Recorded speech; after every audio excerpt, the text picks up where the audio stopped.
A very good morning to all of you. Today is the day 3 of our 4-week technology-based entrepreneurship development program focused on by entrepreneurship as well as sponsored by the DST Government of India. We are covering module 2, that is project selection and its pre-feasibility. Today we have two speakers with us, Mr. Atul Puri sir, who is the leverage and simplification expert, as well as the founder of eGrowth, will talk about the business opportunity identification, criteria of selection, and sources of information. So let me introduce first our keynote speaker. Atul sir worked closely with the entrepreneurs and business owners to handhold them and transform their business from the survival to success. He has been leading a weekly master class on business transformation to educate the business community. He is also the founder of eGrowth, a multi-channel platform for the MSME to learn and grow their business. He is the advisory board of the MSME Bharat Manch, a platform to empower the MSME and to help them scale up their business. He is an electronics engineer from Mumbai University. He is an MBA from IGNOU. He has also done a certificate program in competitive marketing from IIM Bangalore. Along the journey, he invested in learning and development to remain relevant through the current time. He has been trained by some globally renowned organizations in core area like sales and marketing and in the domain of transformation and communication.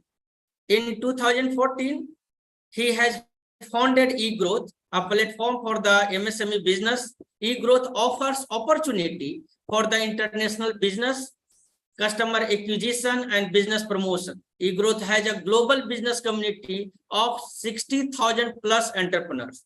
So let me welcome our keynote speaker. Welcome you, sir, at the Galgotia University TEDP program, and also accept our warm wishes as well as the welcome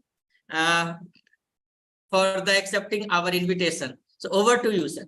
Thank you, Gaurav sir. It is indeed a pleasure to be addressing all of you. And for me, every time I lead a session, I end up growing. So give me an opportunity. So thanks for giving me an opportunity to grow. Thank you, sir. All right.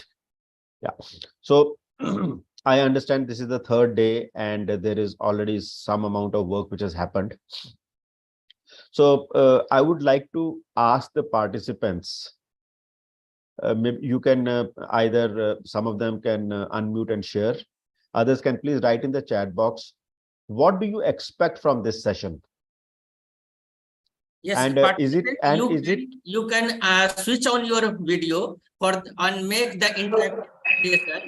And then you can unmute yourself to discuss with our speaker when needed. Yeah. To make the interactive session. Thank you. Thank you. Yeah. And so what is it that you expect from me? I think that will be a good place to start. Hello. Hi, Arindam. Hello.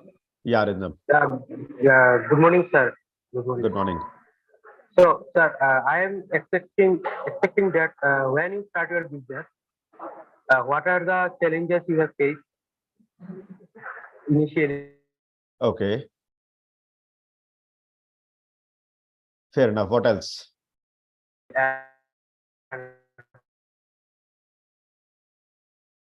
Arindam, I've lost you.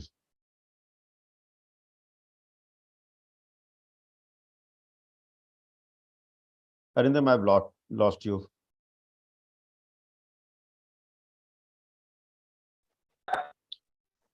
Hello, sir. Yeah, Arindam, my suggestion is you please write it in the chat box because I've lost you. So what I heard was, what are the challenges that I've faced when I started? Right? Hello. Yeah, hello. Sir, good morning. So my name is Vineet. Hi, Vineet. Sorry? I am from Galgotia's University, Yeah, Vineet. student. Yeah. UG student. Yes. So, Yeah. so as most of the content available on the internet is about entrepreneurship is mainly focused on like tech, AI, and generally not on bio entrepreneurship. So my expectations from this workshop is that I'll learn a lot about how a biotechnologist, biologist can also step in the field of entrepreneurship and bio-entrepreneurship and lead successful ventures. All right. So, Vineet, I have a question to you. Yes, sir. Who is a biotechnologist? One who studies and like biotechnologist is one basically who uses like life's And living and I'll also give you another lifeline. yes, sir. It is okay if you speak in Hindi also. Okay, sir. हाँ हाँ जी, तो बताएं. Sir biotechnologist जो मतलब living organisms होते हैं उनका use करता है लोगों की लाइफ को इजी बनाने में, जैसे कि माइक्रोब्स को इंसुलिन प्रोडक्शन में या फिर अलग अलग डिफरेंट एस्पेक्ट्स में. Perfect. Great. So thanks for raising this. Rajiv, I've also got your message that get your experience regarding entrepreneurship technologies. All right, great. Who else? Let us have one or two more sharing and then we'll get into the program, yeah. Then Archana says, good morning. I want to know that which skill must be present in entrepreneur. Okay, fantastic. Yeah, Archana, that I've also noted that.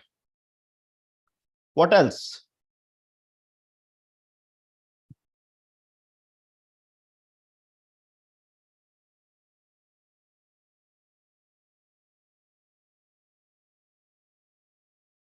So I think there are more than 40 people over here and only 4 people have shared so far.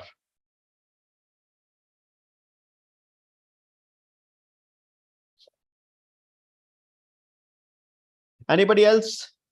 Tick, tick 1. Tick, tick 2.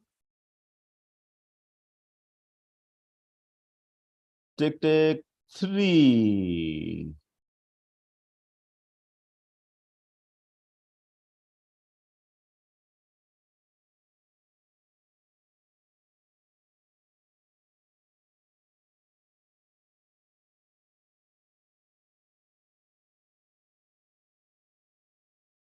So great. So thank you for sharing. Okay. The topic for today is opportunity, identification, criteria, and sources. All right. And the questions that I've got so far is you want to know my journey. I'll share a little bit about it in some time. And also that I do understand that you are at a, so Dr. Bhumika says, interested in knowing the opportunities and challenges for emerging bio entrepreneurs. Fair enough. Okay, thanks, Dr. Bhumika. Okay, so the primary focus is discovering the opportunity, something which is there for a viable business. All right. I'll be talking a little bit about myself, what my journey has been, and definitely how would we look at more opportunities. This is the agenda which I had planned for today. Why business transformation, business opportunity identification, criteria, and sources, the choices that you have. All right. So hold on. I'll speak about myself after a couple of slides, but before that, why business transformation? So let me just stop sharing and ask you this. What do you understand by the word business transformation and why do you think it is required?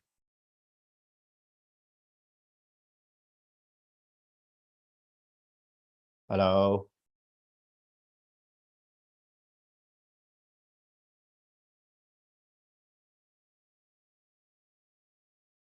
What is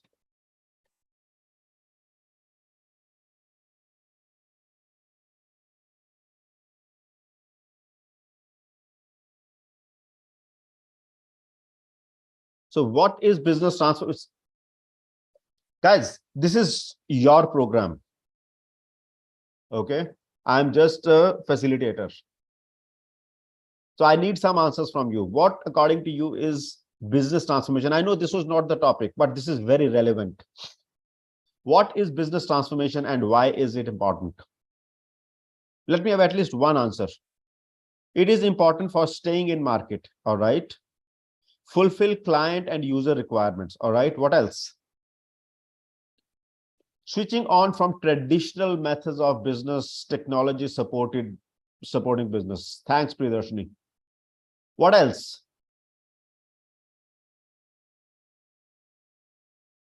Okay. So this is it and a lot more. All right. So why business transformation? So how many of you were born in year 2000?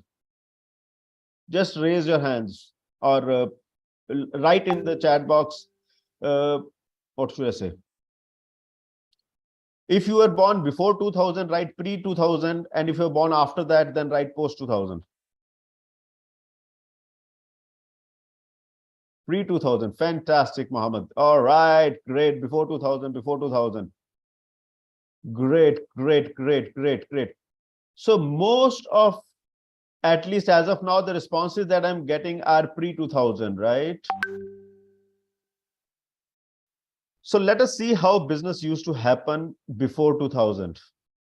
Okay, so before 2000, we used to shake hands to do business. There used to be telephones, which were bulky instruments. We used to write letters. We had yellow pages. Internet had just about started coming in. At that time, we never called this as the brick and mortar world, but today we call that as the brick and mortar world. Things used to happen in reality. And then by 2015, we graduated from the brick and mortar world to the digital world, wherein some new icons started appearing, internet had stabilized, and a large number of people started using the internet. Many applications went online.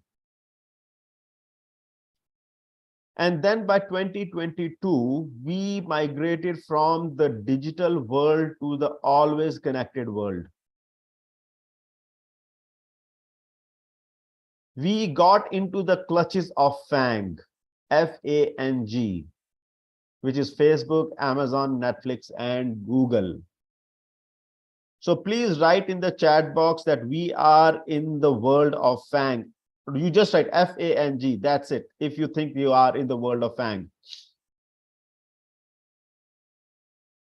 F-A-N-G. All right, we've got some. So you know why am I asking you to write in the chat box? Then I know that you are alive and awake. Okay. And then in 2023, we are just started into the second half of the year, and we've got a new language altogether. So somebody was just talking about artificial intelligence, and incidentally, that is the first word. Artificial intelligence, machine learning, augmented reality, virtual reality, metaverse, Internet of Things, blockchain. These terms have been around for some time, but they have been in the R&D setup or in closed circuits. In 2023, what has happened is these terms have come out into the open. They have become normal language. Okay. Now, if that has happened, the way we do business also has to change. If we don't transform ourselves, if we don't transform the way we do business, we are at the wrong place. Does that make sense? Hello? So what has changed? Yes, sir. Yes, sir. Great. So speed of business has changed. Today, real-time response is the least what is expected. Man-machine interface has changed. Automation, analytics, precision are important. And I should also give you a secret, okay? Whichever business you are in, whether it is biotechnology or any other technology, these things are equally valid. Okay, being a biotechnologist, you are not from another planet. You are still serving the same set of human beings. You are still using technologies which are useful for mankind. You are still creating solutions which human beings are going to use. So all this is applicable to you. We are in a data-driven economy, and there is no scope for error.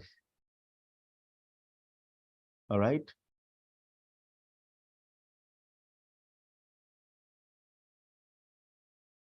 The impact of all this is that there is no cover up, because data speaks in black and white.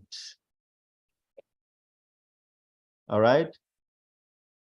Technology is the backbone, and internet is the karm bhumi.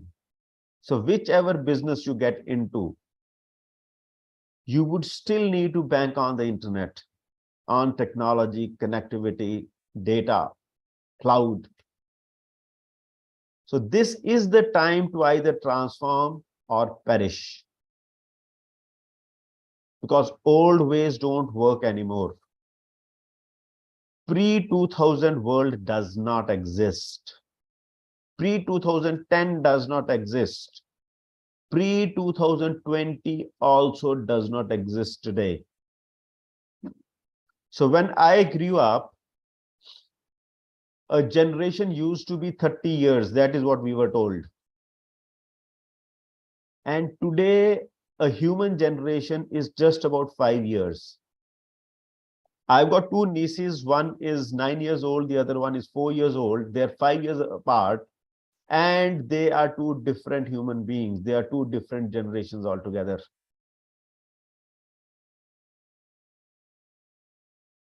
So before I get into the ABC, let me hear from you. What did you get so far?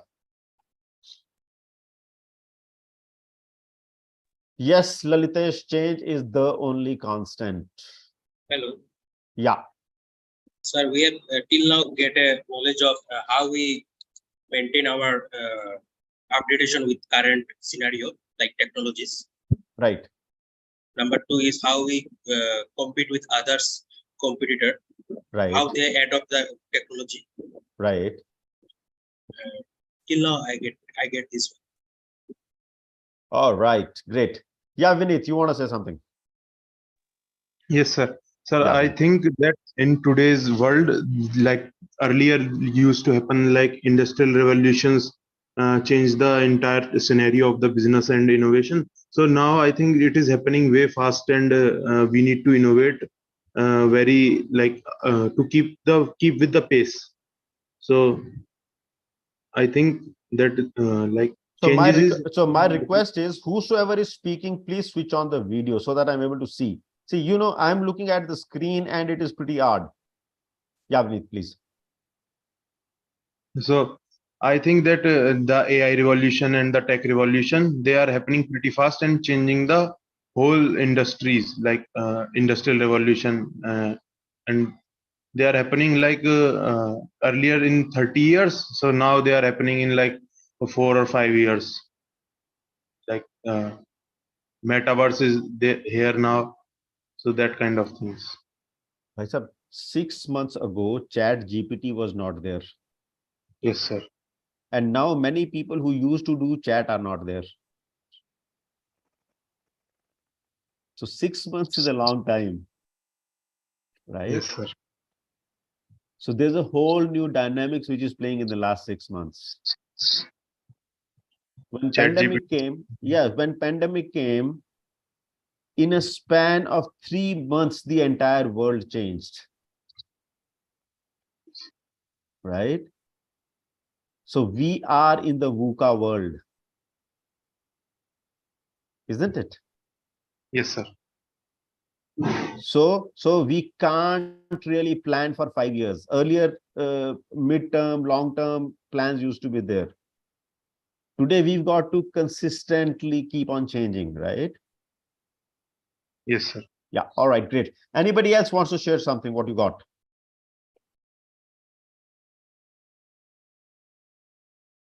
Adaptation is important, sir. Adaptation is important, right? Arindam, I just said that whosoever is speaking switches on the video. Yeah, great. Yeah, thanks. All right. Okay, anybody else? Okay, let's get on to the ABC. So the ABC that we learned way back in kindergarten was something like this: apple, ball, cat, dog, elephant. And the ABC has changed. A for artificial intelligence. Bolo mere saath, artificial intelligence. B for blockchain. C is climate change. Climate change is going to bring new set of diseases. It is going to bring new sets of new ways of cultivation. It is going to bring new types of many things. And that is where biotechnology is going to play a major role. So please keep it in mind that all what I'm writing here, each of them is a new opportunity. Artificial intelligence coming in does not mean it's a threat. It is also an opportunity. Blockchain is an opportunity. Climate change is opportunity. Data and cloud. E for ESG. ESG is environment, social governance. Environment was not very important in year 2000, in 1900s. In the 20th century, environment we used to disregard it to a very great extent. Not in the 21st century. F is Facebook. G is Google. H is hashtag. I is IoT. J is Geo. How many of you have Geo phones? Write in the chat box. Geo. Let us see how many geofied people are there.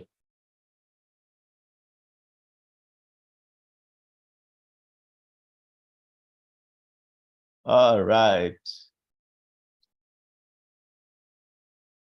Okay. K for KFC.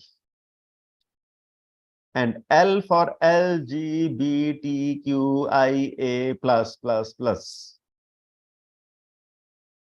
So when I was born, there only used to be two genders, men and women. After that, there was other. And now that other has become so colorful, right? So we are living in this kind of a world. We can continue to Z and there will be many more things. But please appreciate all of them are great opportunities. Now there's another dynamics which keeps on playing. Since I'm talking to either entrepreneurs or wannabe entrepreneurs, so the assumption is you would have a company sometime soon. The company would have products and services. These products and services are a mechanism of delivering value to the customer. So there are only two things which are important in a business: the customer and the value that you provide to the customer. The business is all about creating that value and delivering that value to the customer. And now you also have a third monkey over here, which is competition. You got to keep an eye on the competition. What are they doing? What can they potentially do? And ensure that you do a greater or a better job. So that is the 3C dynamics. Keep that in mind. Okay. So it is time to transform or perish. Why? Because there is information overload today. Somebody was talking about whatsoever is available on the internet, and there is a lot about entrepreneurship, not much for biotechnology. So I promise you that if you start looking for biotechnology, you will have more than what you can chew. It is impossible to master anything today because there is so much information available. Old business models have crashed. What used to work in year 2000 does not work today.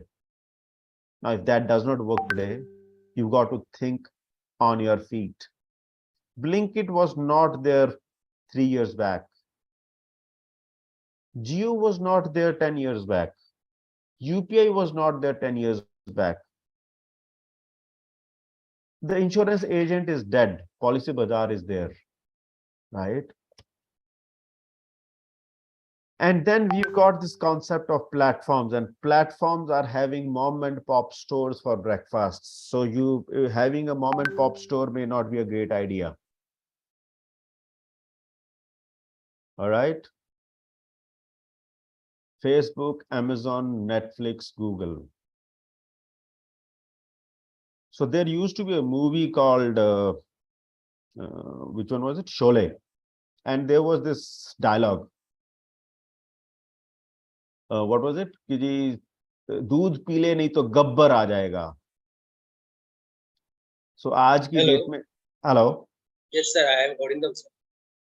Yeah, Arindam, tell me. Yeah, my question is on, sir, technology based. So if a person has a company and company decided that they wants to adopt a new technology, so how can they reach to vendors? I want to say those vendors who are ready to sell their technology. So Arindam, hold on. Arindam, hold on. One, please write the question.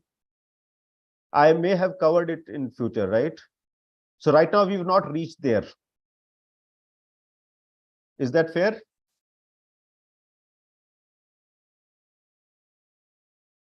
Arindam, I'll be addressing it. Okay. So I was saying that in the yesteryears, we had different threats. Today, Facebook, Amazon, Netflix, Google, though they are supporting us, they are also threats to our businesses. So it is time to either transform or perish.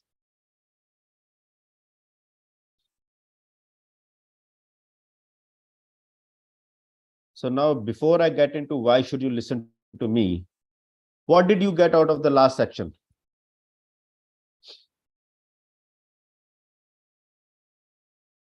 Arindam, what did you get out of the last section so far? How technology changed the today era. So who created technology? A person who feels gaping is there. So it is the people who created it, right? Yes, sir. So technology has not changed anything. It is people who changed it. Yes, sir. And whom am I speaking to right now?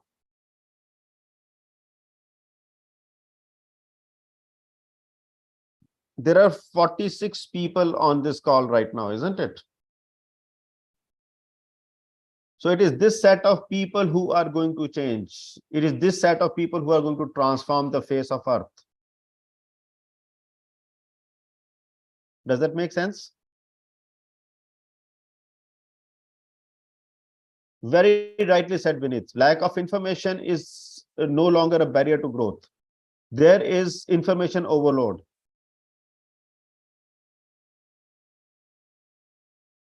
Right? Anything else? Somebody else wants to give, share something. And my request is, please, there is this, you can please raise your hand and then speak. Because that breaks the flow otherwise.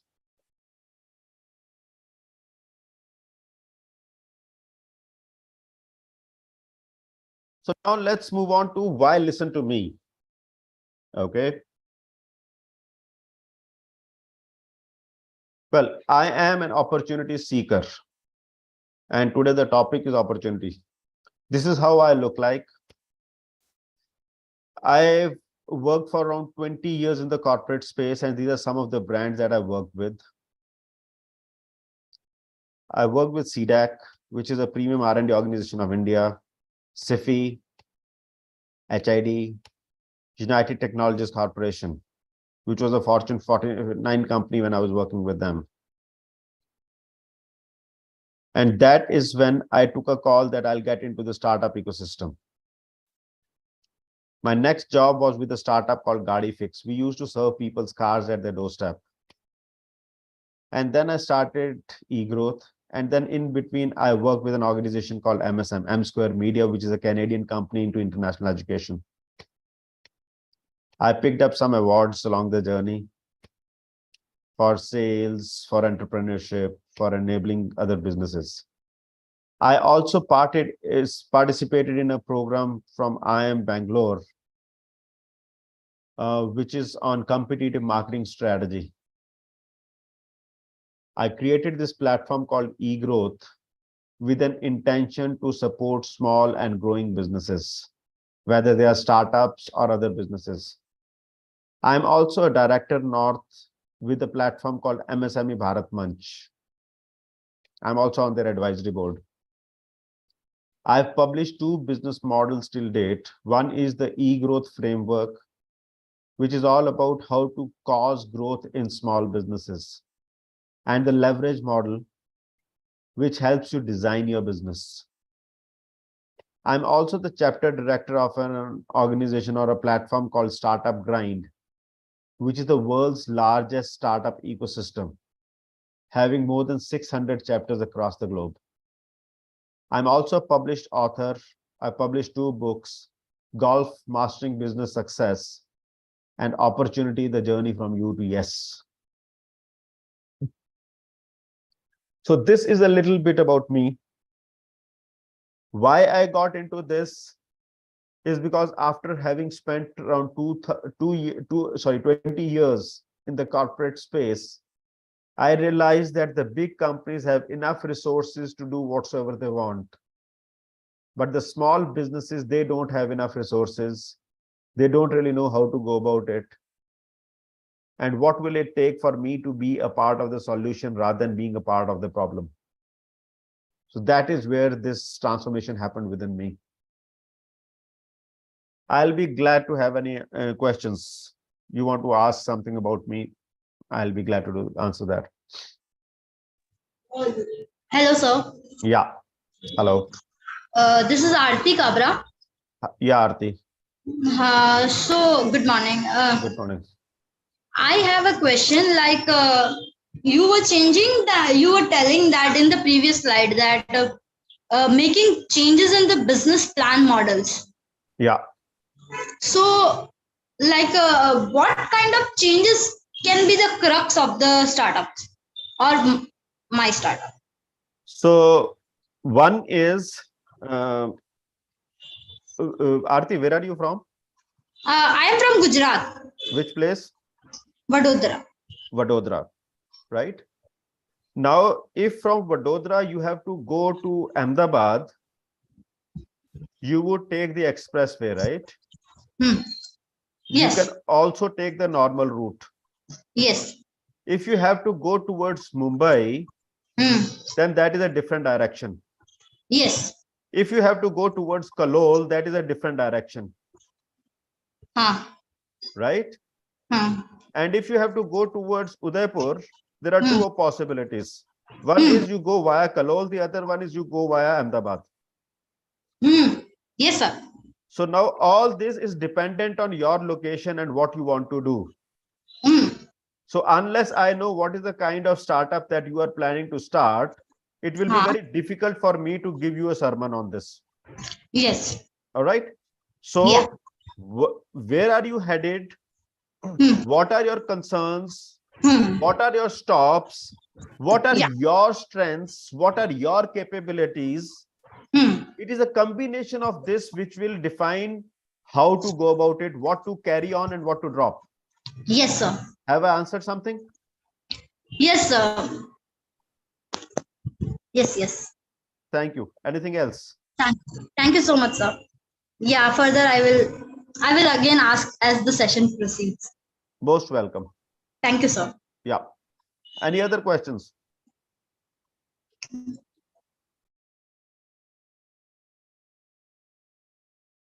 Any other questions? So do we move on? So hello. Yeah, please. So how manage the serial entrepreneur? Arindam, you will need to switch on your video, please. Yes. Yeah, please. So how manage the serial entrepreneurship or serial founded many companies? How you A very simple answer is start with the first entrepreneurship effort. Make that successful and then jump on to the next one. Okay. Have you seen a monkey? Yes. A monkey on the tree? Yes. How does the monkey jump from one branch to the next branch? He initially hold a branch of tree with one hand. After that, he used another hand to move forward. So wherever he is in a stable state before he jumps to the other one.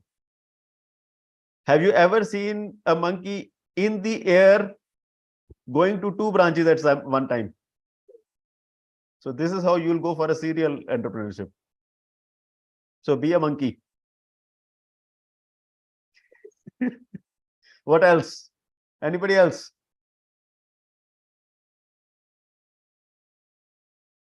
Okay. Enough about me. Let's move on. Kuch kaam kare.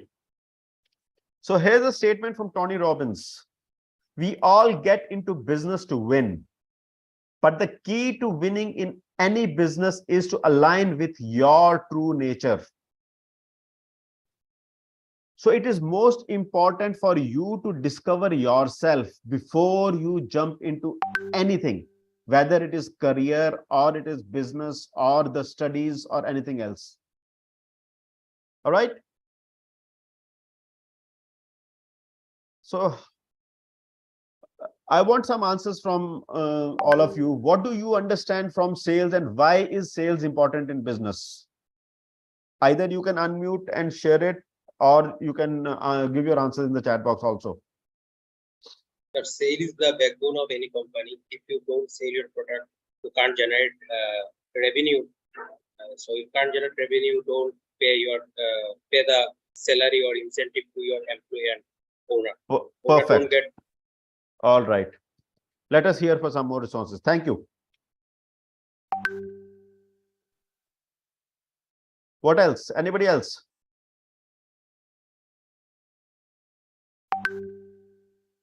Hello.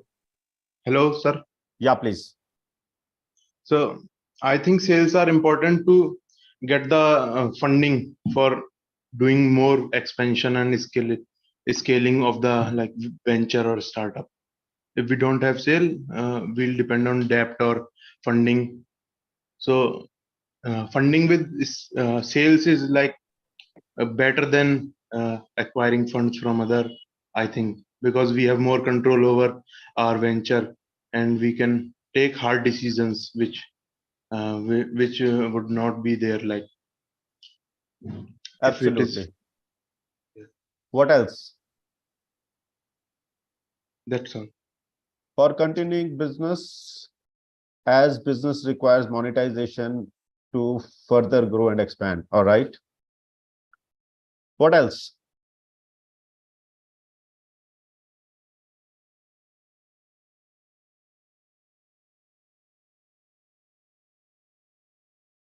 All right. So sales is the only function which gets money inside the business. Okay. So even if we are looking at debt, that does not get money in because we promised to return the money. So there we are just borrowing money for a temporary time. Sales is money which comes in. Does that make sense? Yeah. So Dr. Sweta says no sales, no business. Fantastic. I love this. I'll take this with me. All right. Sales plays key role in building of loyalty, trust between customer and business. Thanks, Kuldeep. Yeah, Aarti Kabra. Yeah, please share. Hello, sir. Yeah. So I have one question. So supposingly, if we are going for some new product which is currently not there, and it is completely a blue ocean for me, no competitor or something like that, only one or two players exist in the market, then how should we go about to make sure that the sales happen? Like, will it be good to create awareness among customers and then move ahead? Or should we show them the product and convince them? So one is my personal take here is, if you have to convince somebody to buy, then don't get into that business. Okay. Okay, because if you are getting into convincing people to buy, then you will be spending a lot of resources on that, which is not called for. So the t-shirt that you're wearing right now, did somebody come and convince you to buy it? No, right? This laptop, you're on the laptop right now, isn't it? Yeah. So this laptop, did HP, Dell, or Lenovo come and convince you that you should buy a laptop? No. No, they did not, right? I'm sure you have a phone also. What is the brand? Micromax, right? Right? Micromax. Yeah. So did the owner of Micromax come to your home and say, Aarti ji, please खरीद लो, आप खरीदोगे, मेरे बच्चे जिएंगे? Can you get that? So if you get into that space where you got to convince somebody to buy, then you are burning your resources. Don't be in that business. Okay, but that's a great question. Yes. Thank you, sir. Yeah. Anything else?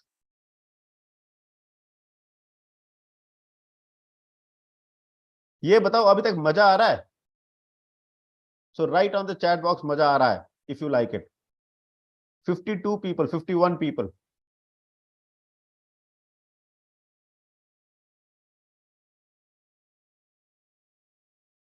किसी को मजा नहीं आ रहा अभी तक. Okay, yes, आ रहा. All right, great. So let's move on. So sales is the only function which gets money in. And what are the prerequisites for sale to happen? The first prerequisite is that opportunities have to exist. If there are no opportunities, there is zero possibility of sales happening. Second is you have to be there. Who is the you? You is the owner. You is the one who's giving that opportunity. And third, there has to be a customer who has to say yes. Only then a sale would happen. So for a sale to happen, there has to be an opportunity, there has to be a seller, and there has to be a buyer. So what's an opportunity? Opportunity is the journey from you to yes. And how does that spell out? That spells out something like this. You is the owner, the business owner, the entrepreneur, the startup founder. Okay. The first P is profit. The second P is perception. Then O is organization. R is relationship. T is the customer. U is utility. N is need. I is integrity. T is trust. And Y is yes. All right. So we would look at the criteria of opportunities from these lenses one by one. Does that sound good? If it does, write in the chat box, yes.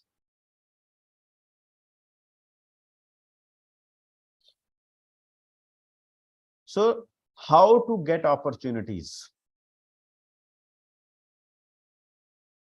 The only way for you to have a sustainable business is to consistently work on opportunities. My only job is to help you discover opportunities. And I must tell you, opportunities are unlimited. There is no dearth of opportunities. So write in the chat box, unlimited. There are unlimited opportunities. Just write unlimited.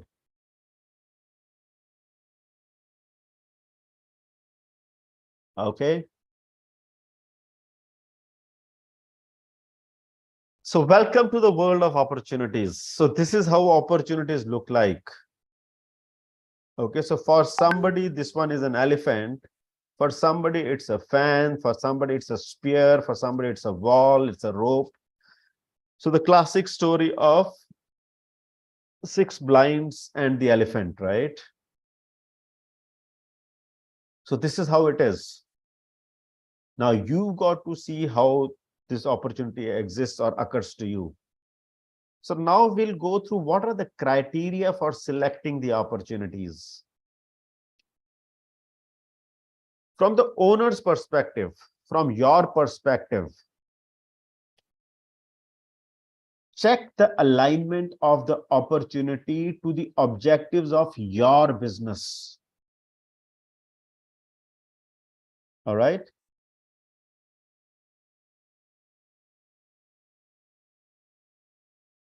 So Anita, sometime back you were asking, not Anita, Aarti, sorry. Aarti, you were asking, how do we go about it, right? So now that is directly related to what are your objectives. Okay. So something may occur to you as an opportunity if that is aligned to your objectives. If it is not aligned to your objectives, it is not an opportunity for you. All right. Second is, who is the buyer? Every buyer is not an opportunity for you, right? You may be in a business which is B2B, B2C, B2G, or P2P. So can somebody share with me what do these terms mean? B2B, B2C, B2G, P2P.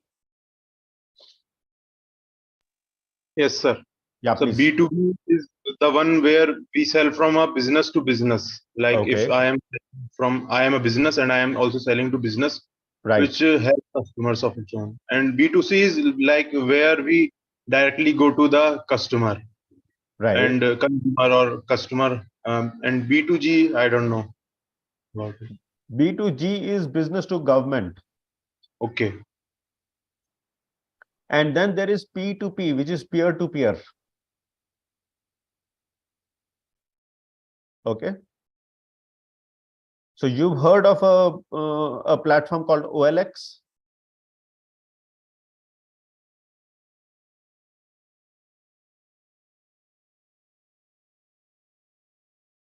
Yeah, so OLX is a peer-to-peer kind of a platform. So you are not a business and the buyer is also not a business, but you are selling your product to them, to another user, right? From a user to another user, that's a peer-to-peer kind of a business model. So now you might want, based on the kind of business that you are, something will occur as an opportunity for you, something will not occur as an opportunity to you. For Haldiram, anybody who is hungry is a customer, is an opportunity, right? And if you are a Mercedes-Benz and the person is hungry, he may or may not be an opportunity for you. Does that make sense?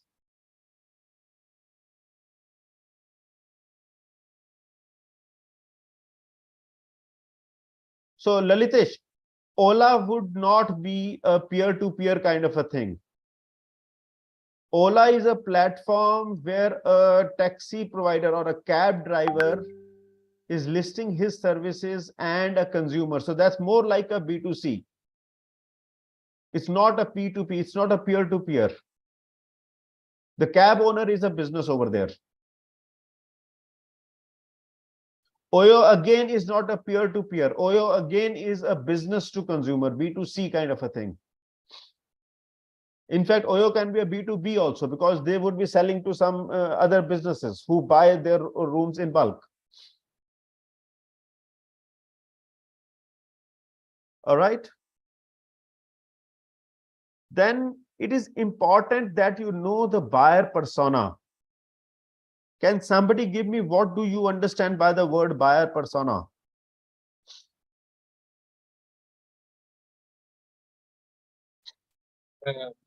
Trending of a person, how he buy a. Sorry? Hello. Yeah, please repeat it. Sir, maybe I'm wrong. I'm just guessing the terminology. It is a person has a trend. He has trend to buy anything. Okay, fair enough. Good try. Somebody else would like to add to this?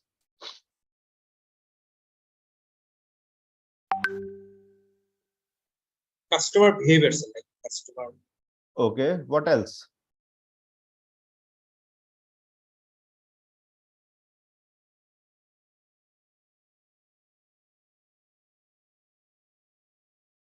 Okay, so buyer persona is like creating a sketch of the person who is buying.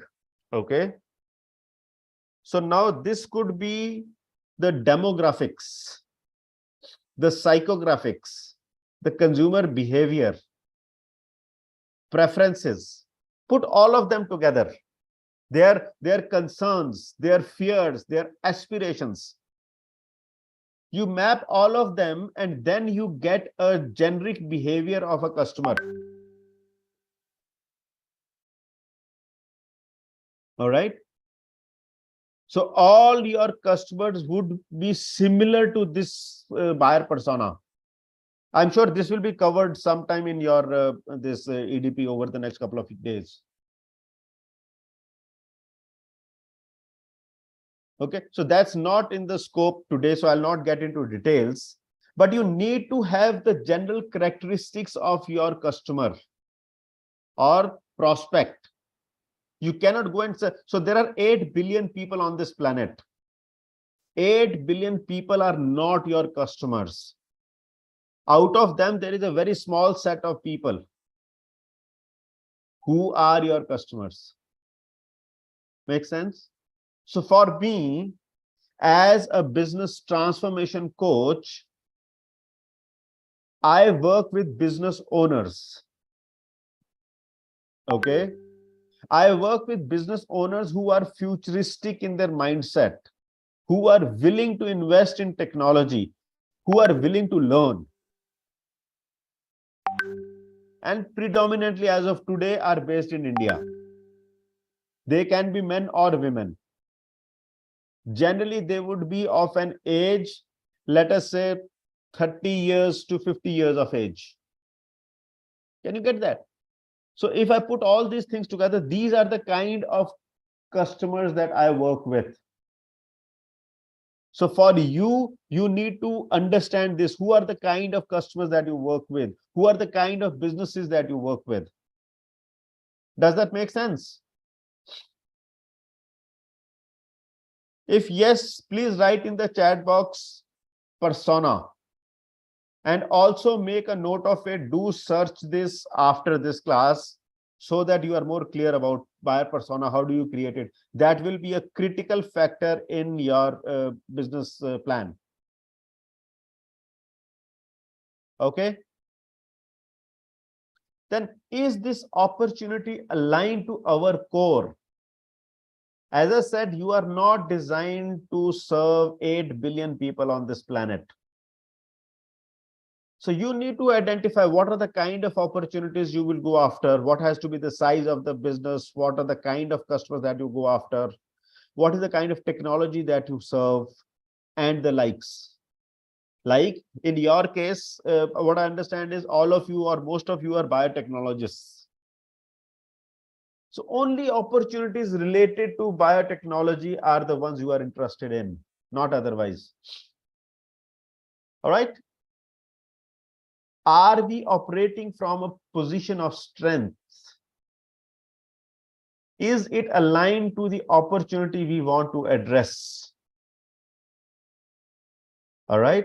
So as a business owner, you are looking at these aspects, which predominantly is it aligned to where you want to go? Is it aligned to the kind of customers that you want to serve?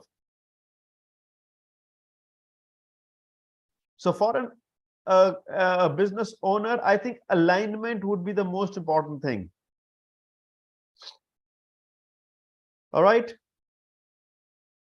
And then obviously do a SWOT analysis. Do you know what's a SWOT analysis? Write in Yes, the chat sir. box SWOT. If you know, very good. If you don't know, please search more on it.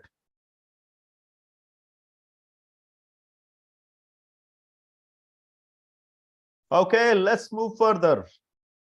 The first P is profit. Profit is a financial gain, which is the difference between the amount earned and the amount spent in buying, operating, or producing something. Between the two P's, profit comes first. If no profit, no business. I think Dr. Shweta, she said no profit, no business, right?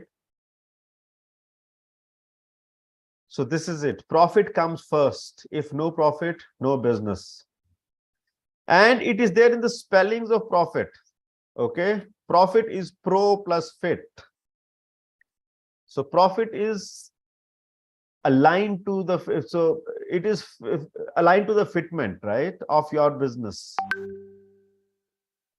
Please write in the chat box, profit is equal to pro plus fit.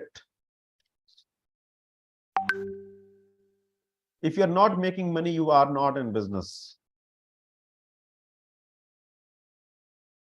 Okay. The second P is perception. It is really important that you create a perception for your business. Does this opportunity add to our perception with our stakeholders? When I'm saying stakeholders, that means with our customers, our employees, our partners, our dealers, our distributors, all of them. It is all about value creation and value delivery.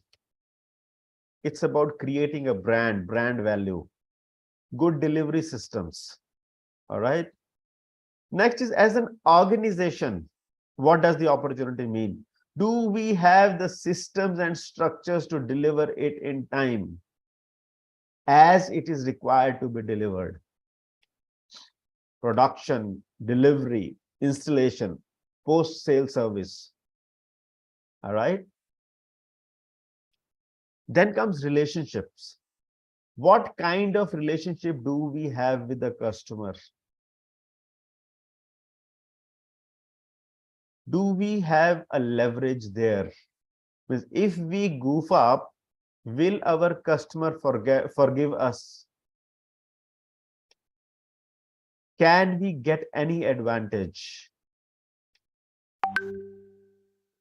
All right. Then the customer. So the customer is the king, right? Is this an ideal customer for us? Do we want to serve more customers like these? Have we mapped the customer persona? I was just speaking about the persona earlier. I'm again mentioning that. You really need to map the persona and get only those kind of customers who are profitable for you. Is this a severe pain point in terms of utility? Is this a severe pain point for the customer? Will we be a valued player for the customer, or are we just a commodity supplier? Will the customer come back to us? In terms of, sorry? Yeah. I'm not getting this point. Is this a severe pain point for the customer? Can Right. you elaborate? Yeah. So there could be something which is good to have. Okay. So let us say you are buying a new set of clothes, right? Now there could be a generic thing. You just go to a market, you find something interesting and you buy it. So that's not a severe pain point. Whereas if you are going to buy a dress for your sister's wedding, you will not buy just anything, right? You will buy something special. Isn't it? Hello? Yes, sir. Yes. Right. So when you are buying something for that particular occasion, there is something which is set in your mind. Maybe you have planned that it will be a theme. It'll be floral pinks and that kind of a stuff. So you are looking for only floral pinks, right?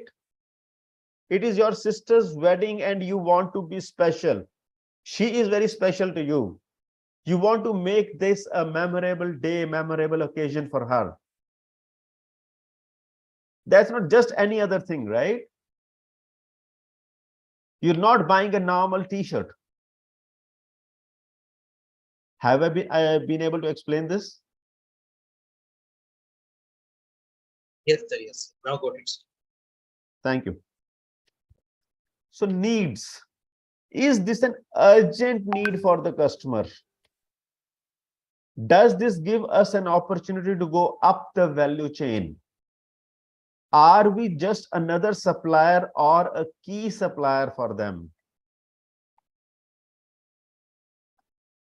Okay, it is really important. So somebody was talking about blue ocean strategy some time back, right?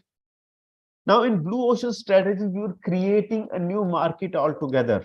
Now, if you're creating a new market altogether, you're by default the first supplier, the second supplier in that industry. You're creating a new industry altogether. Whereas in a cluttered market, unless you specialize, you will be a commodity, and commodities sell only on price. And if there is something which is only selling on price, it is going to erode your margins if you want to remain in that market. Does that make sense? Did you get what I said? Hello? Hanji?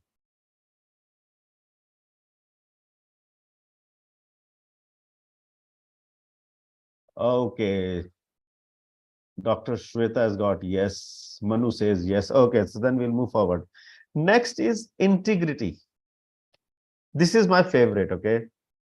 As a business, we have to be in integrity. Will we be able to deliver in integrity? Deliver what we promise, deliver when we promise, and delight the customer. Okay? In the yesteryears, earlier it was okay to serve something good enough. Customer ko jitna chahiye utna diya. Today, that is the bare minimum. That is the normal.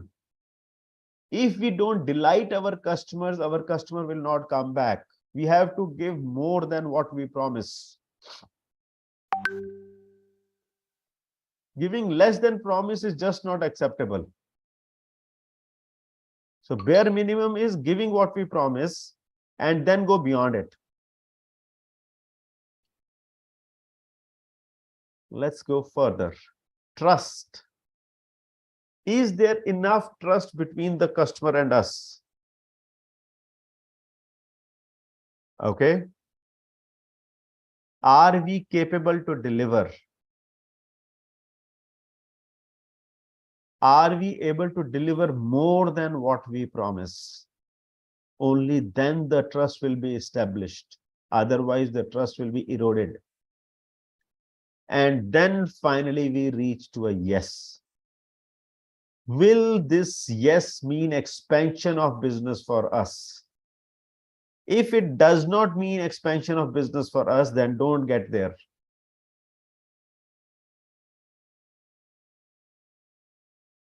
All right.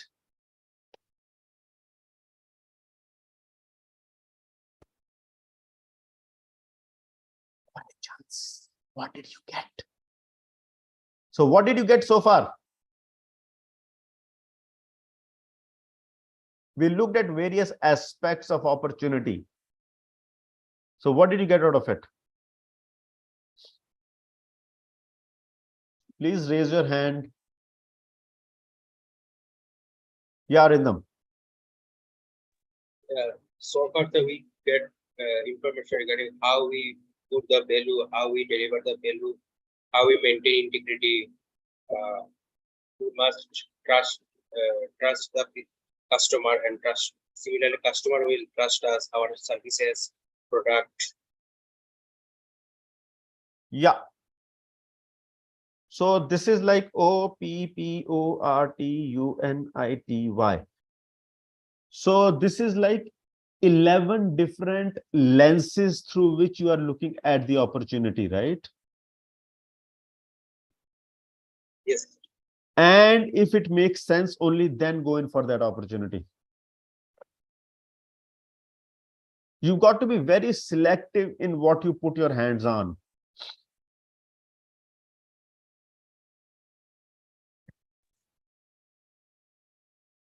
All right, anybody else?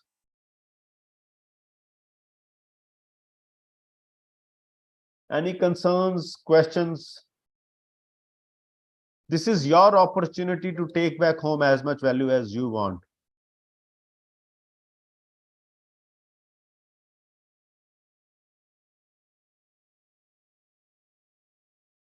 Okay, if not that, then let me move further to the sources of information. Now, sources of information, today the biggest source is internet. Okay, so websites, LinkedIn, other social media. Okay, so let us say you identify certain companies who are your potential customers. You go to their website, check them out, whether they are consuming the services that you are offering or not. If they are doing, who are the probable sources from whom they are getting it? Who are their probable partners? Which are the geographies that they are present in?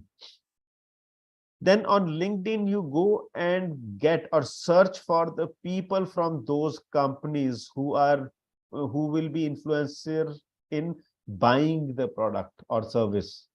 Who is the CEO? Who is the CXO? Who is the purchase officer? Who are some of the consultants who are working with that company, right? So build relationship with them. And similarly, other social media. Are they present on Instagram? Are they there on YouTube? Are they there on Facebook and the likes?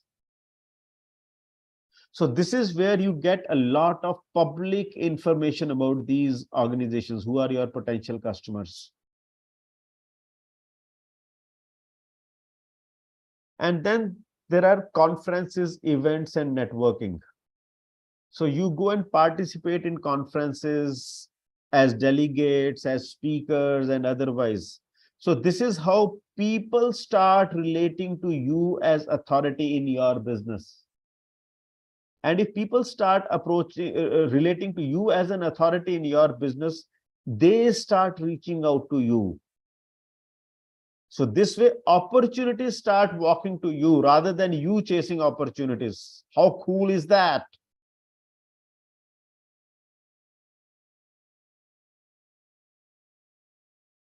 Okay.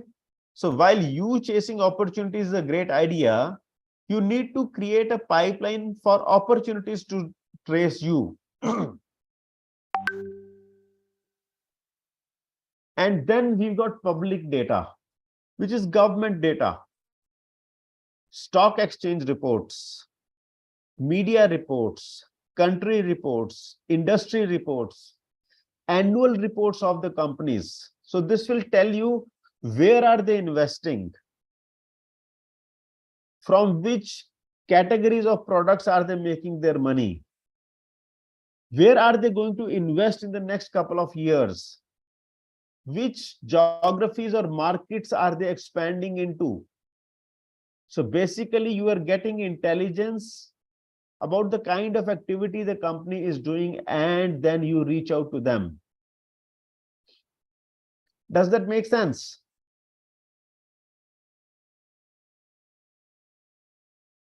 Hello? Yes, sir. Yes, sir. So now let me hear from you.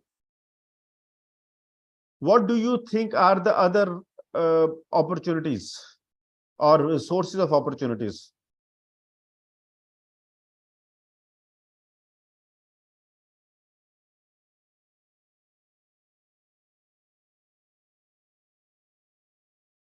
Sir, hello.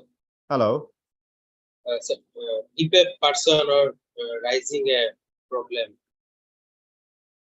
Sorry, if a person is If a person raises a problem, a La- company works on it. No, sorry, I did not get this problem. So, source of business is if a group of person face a problem, particular any kind of problem, and company identify it and work on it. Right. So how Maybe- do you get to know that they are facing this problem? Maybe the group of person or individual tweeted or raise a question, or maybe maybe like yesterday I faced a problem that delivery boy of Flipkart did not call me and just backed away their product. So I get a hint that there is a lacking. So if a company works on it, maybe I will shift to that particular company. So I mean to say that. Right. So what percentage of the total deliveries from Flipkart the people don't call up? The delivery boy does not call up. Maybe 1 or 2%. Maybe, right? Second, Maybe. is that one of their promise that they will call you? No, there is That no is not written- their promise. That is not Yes. their promise, right? And you have Yes. you have an expectation. Again, Arindam, can you please switch on the video? Yeah. So you are having an unsaid expectation, isn't it? Yes, yes. Right? So now what if somebody calls you saying that he's from Flipkart and he's not from Flipkart? So if I go through the Flipkart applications, there is a phone number is written, phone number is mentioned. So maybe I believe that the phone numbers carried at that particular interview or So registered. I get that. So what I'm saying, yeah. So what I'm saying is that, so that this kind of a situation, this is very, very typical, right? And that is, unless it is promised, you should not be expecting it. So one more source of information can be tenders. So there are companies, they float tenders that they are looking for this thing. Then there can be typically government. So there is something called as government e-marketplace. This is something specific to the Indian space, wherein all the government organizations, they list their requirements. And if you become a vendor to GEM portal, then you will be able to supply to all the government opportunities. Right? May I know the websites of e-government? It is GEM, government e-marketplace. You can search it on Google, it will be there. Okay. What else?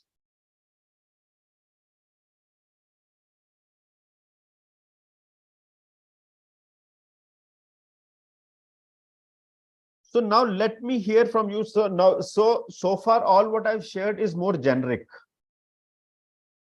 Do share some very specific concerns about biotechnology and we'll address those. Okay. So here's something. So I just spoke about sources. Now you've got two choices. Okay. One is to do your business by chance. This kind of a business, it has a beginning. You can get into this business by inheritance, by experience, new trend, or by pink slip. What that means is maybe your parents are already doing some business and you inherit that business from them. Second is your experience by virtue of your education, or you work with some organizations, you get some experience and then you get into that business. Third, you see a new trend happening in the market and then you get into that business. Fourth is you get retrenched by an organization and the next day you become a business owner. All right. Second piece is growth. You set up a company, you identify customers, and then you get into the mode of selling. Third stage is, sorry? Sorry for disturbance, sir. Yeah. What is a pink slip? Pink slip, I did not get. Pink slip is when you are thrown out of a company. Okay, revenge time. Okay. Retrenchment, yes. Okay. Okay. Then the third stage is struggle, wherein your receivables keep on growing. You start having manpower challenges and your margins keep on going low and low. So this is a business by chance. You will start with a beginning and you will end up with struggle and finally collapse. There is a second kind of a business, which is business by design. This is where you spend time to design your business. This is when the business is in the creation phase. You are working like a startup and you are driven by the future. What is the kind of business you want to create? Develop is how do you build momentum in your business? This is where growth is important and it is driven by present. What systems and structures today will get me more revenue, will make me more profitable? And then the third stage is where you diversify, you monetize your business. This is when your business is mature, you are able to duplicate, you are able to divest and move on to something else. This is business by design. While I gave you a bird's eye view, there is a lot more depth to every stage. Okay. Now it is time for you to make the great shift. Now, in your case, most of you are yet to start, but still start with these things. Okay. From speaking to listening, expenditure to investment, my way or highway to customer's way, because it is the customer who pays your bills. All right. So how do you make the shift? Is you listen to your customer. You invest in your customer and co-create with your customer. All right. So design brings workability and it also brings a state change. So there's a gift for you. This is my first copy, first book, Golf Mastering Business Success. And if you want it, you please mail to me and I'll send you a soft copy. I've just shared my email ID in the chat box.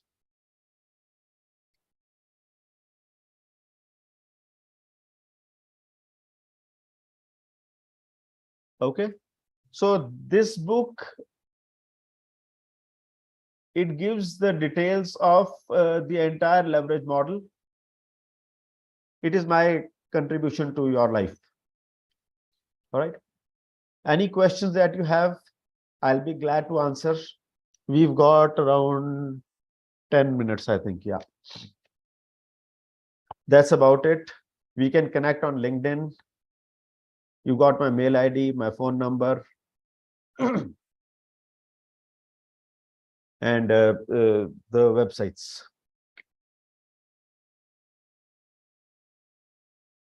Yeah, Archana, tell me.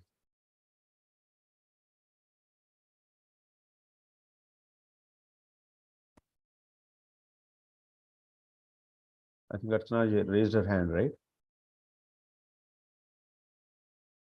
Yeah, any questions that you have? Yeah. So again, sir, very good, sir. Hello. Yeah. Hello. Yes, tell me. Yeah. The thing is that suppose, sir, actually, I am from IT background. So Okay. I want to start my business on bio-entrepreneurship. Okay. So I never studied, sir, biology. Never.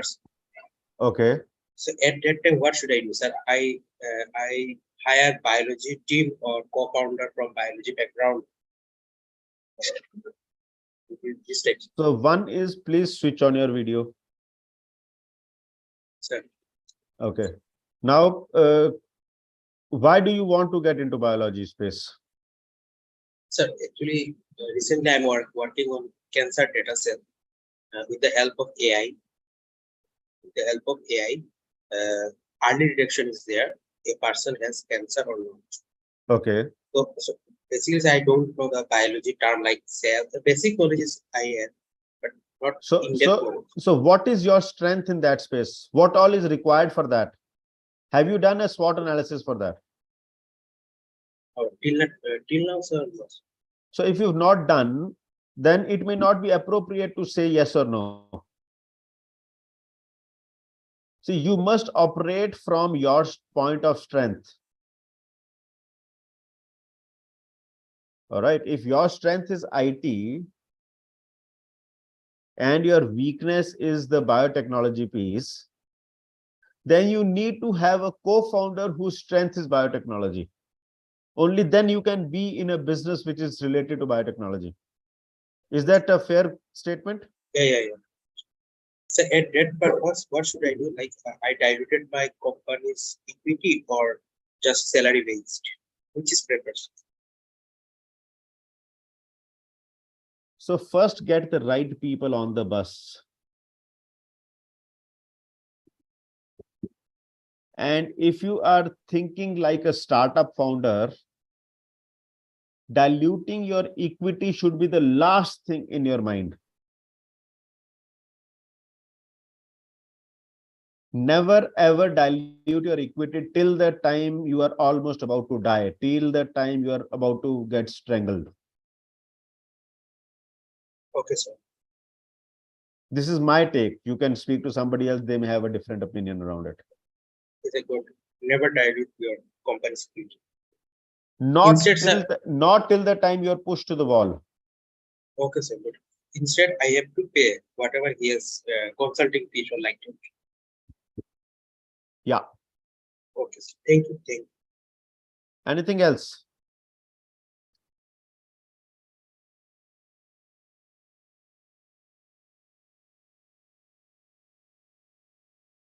Anybody else? Any other questions?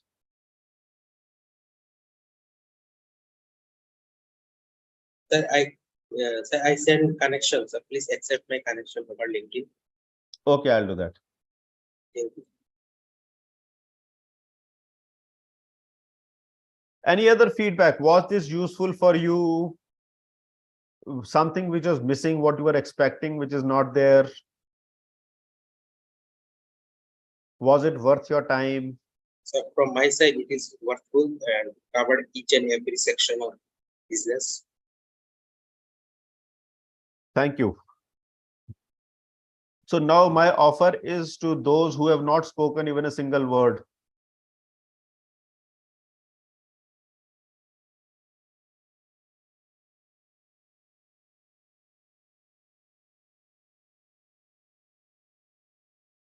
Yeah.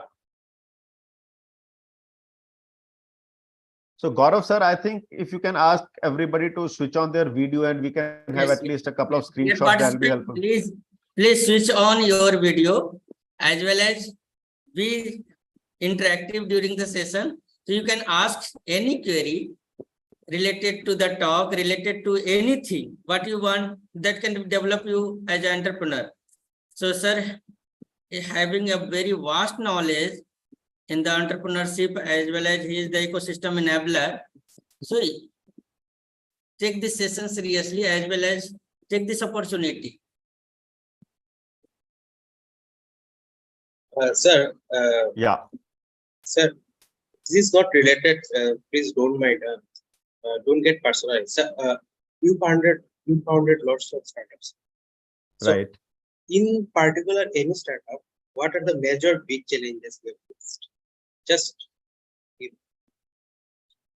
So the biggest challenge is you yourself. So if I don't believe in the idea, I can never ever have this up and running. Does that make sense? yes, sir. Sir, even sir, I am working on startups. in Mumbai, AI-based company, chatbot company. So, how can I convince a team or person what we do? So you don't have to convince anybody. I think I shared this earlier also. If you are into the game of convincing somebody, then you are already on the weak wicket. If you get into convincing, then the entire life you'll keep on convincing. So this is applicable not only to your startup, it is applicable to your life also. Sooner or later you will get married. So if you are convincing your wife, you'll keep on convincing her every day. Yes, Don't get yeah. into that. Yes, sir. Human psychology. That's common sense. Yeah.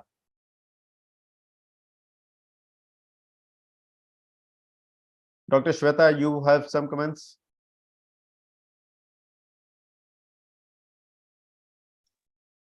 Good morning, sir. Morning. Thank you for the nice session, sir. Actually, I was in the office looking after a few things, but I'm continuously listening your thing. And it was very informative. Actually, I'm working in an incubation center itself, sir. So your talk is very useful for our startups also. So I'll be glad to support your startups. Thank you, sir. Thank you. Whichever I manner have you noted want, many points, and I just want to deliver those things to our startups also. Thank you. Thank you, sir. Yeah. Anybody else?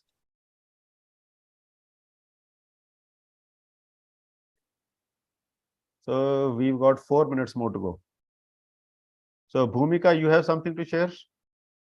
Dr. Bhumika.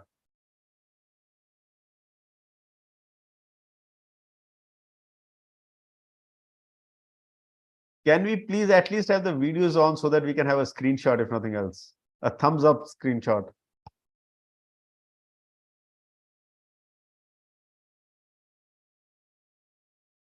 Yes, please switch on your camera for the group photograph.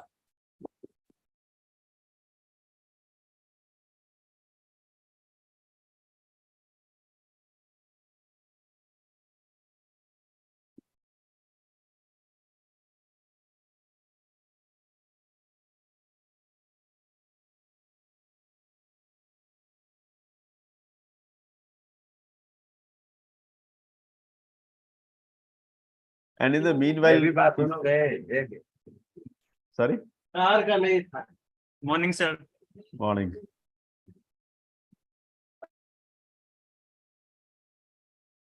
Good morning, sir. Good morning. So शुक्र है good morning तो बोला किसी ने.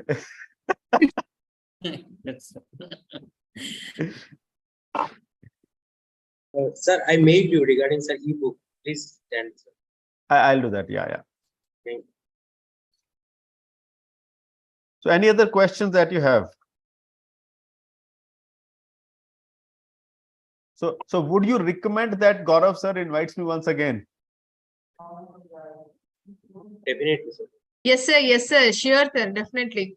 We are Two likely people. to invite you also. 2 people only so far out of 50 people. Gaurav sir will say you did not even get more than 3 votes. How will I invite you next time? I'm also Sir, you there, are sir. always welcome, sir. Good morning, sir. Good morning. Yes, your session was very interactive and informative as well. Thank you. Actually, I was interested in knowing what are the business opportunity for bio entrepreneurs. Like in the biology area, what do you think? What are the areas where any one can move forward for entrepreneurship? So one, see, this is a very vast area. Yes, sir. I started with this. So one aspect you might want to look at is UN SDGs, United Nations Sustainable Development Goals. Yes, If you go through them, there are a lot of new opportunities which are coming up. Okay. Okay. USDG. UN SDGs. UN SDG. Okay, sir. Okay, that's one piece. Second is today with climate change, the crops are undergoing a lot of change. as biotechnologists, you may be able to serve them in different manners. Okay. Yes, sir. Yes, sir. Third is healthcare system itself is undergoing a lot of change, Yes, sir. isn't it?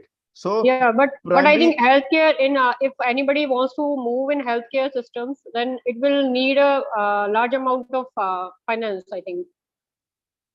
Is it? We need so good you amount of look before you yeah. get into challenges, look Yes, at sir. what are the opportunities. Yes, sir. Once you've got a handle of the opportunity, then you look at how will you go beyond the challenge, Right. right? Right, sir. See, if it was the challenge, none of us would have been born, because Surely. our parents would have said it is going to be so challenging to raise this child, why give birth, Yes, yes. right? Right. That may be an unrelated answer, but that is how it is. Yeah, this is true. So that But was a actually, great yeah, opportunity for them to yeah. share their love, to create something, right? It's a great opportunity, not only opportunity, great feeling to bring another life, right? Right, right. And then you are willing to go beyond your all the challenges which it brings along with it. That is very true. But I hope like most of the people who are connected with this FDP, they wanted to know about the areas where they can move ahead for the entrepreneurship. Like most of the students or other people, they are mostly interested in knowing what are the challenges and the even firstly the opportunities. What are the opportunities are with biology people if they want to move forward for the business or the entrepreneurship. So I'll So give you that is why. I'll give you a very classic case. Okay. Yes, You've sir. heard of DRDO? Yes, sir. Yes, sir. I have worked in the DRDO. You worked in DRDO, right? Yes, sir. Yes, sir. DRDO, they had a lab in, I think, Jaipur, where they Jaipur, yeah, were. in Delhi also.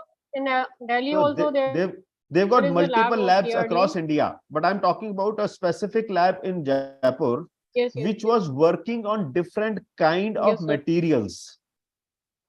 Okay.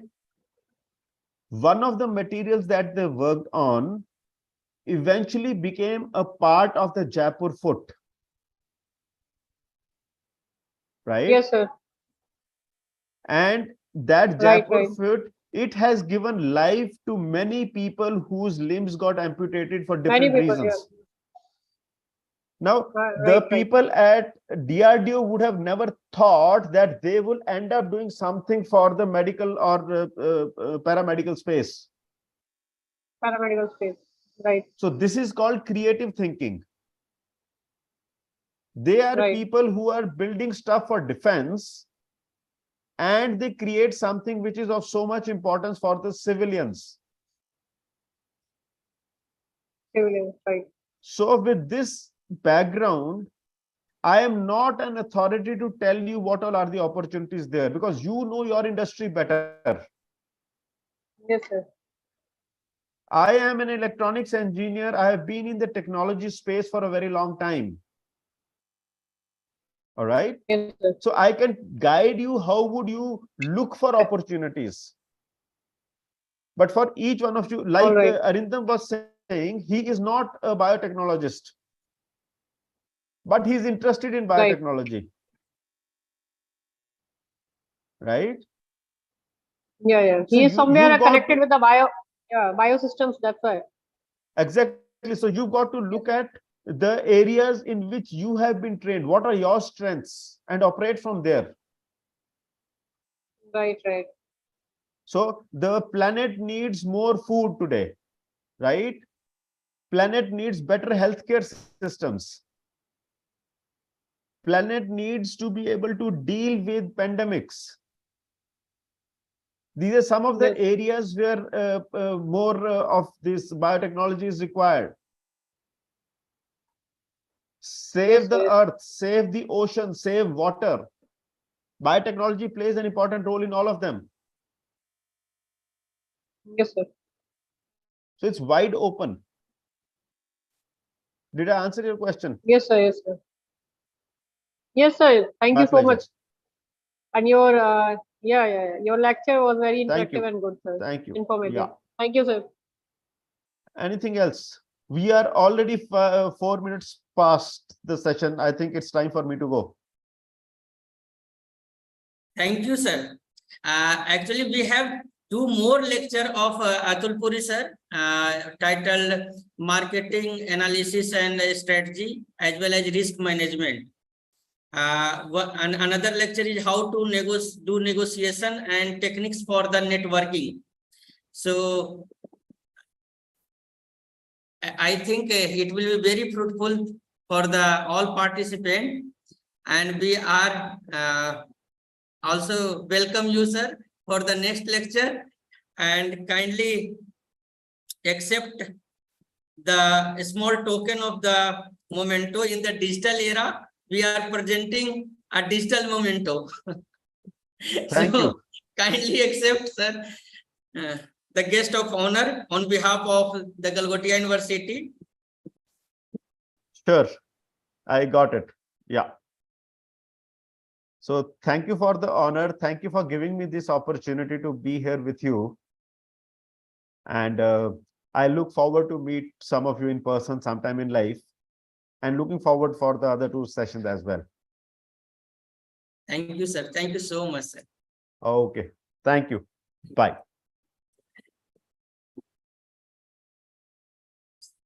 So, dear participant, we are moving forward for the next session. Our next speaker, Dr. Ashutosh Pandey, has joined the meeting. Welcome you, sir. I, Dr. Gaurav Kumar, on behalf of Institute Innovation Council, School of Biomedical Sciences, and School of Business, I would like to welcome you in the 21 days, 4-week DST-TEDP. Thank you, sir. Thank you. Thank you, sir. So let me introduce first. So Dr. Ashutosh Pandey earned his doctorate in marketing from ABB Indian Institute of Information Technology and Management, Gwalior. He holds UGC NET management qualification and has worked in industry and academic for over 10 years. He has taught postgraduate and executive student about business research methods, advanced marketing research, service marketing, marketing management, consumer behavior, and structural equation modeling. His research has appeared in many prestigious journals, including Environmental Development, Sustainability, Journal of Quality Assurance in Hospitality and Tourism, and International Journal of Tourism Cities. He has worked as a visiting professor at IMT Ghaziabad and the Indian Institute of Travel and Tourism Management in Gwalior. Dr. Pandey has been a resource person for several qualitative and quantitative research workshops hosted at the respected organizations such as NIT Allahabad, NIFTM, Sonipat, as an invited speaker at the AICT sponsored faculty development program. Dr.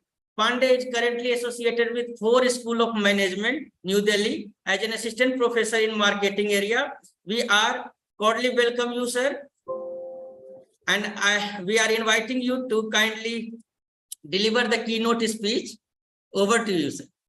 Thank you, sir. Thank you. Thank you. So I'm thankful to the Galgotias University for giving this opportunity and Dr. Gaurav Kumar for inviting me.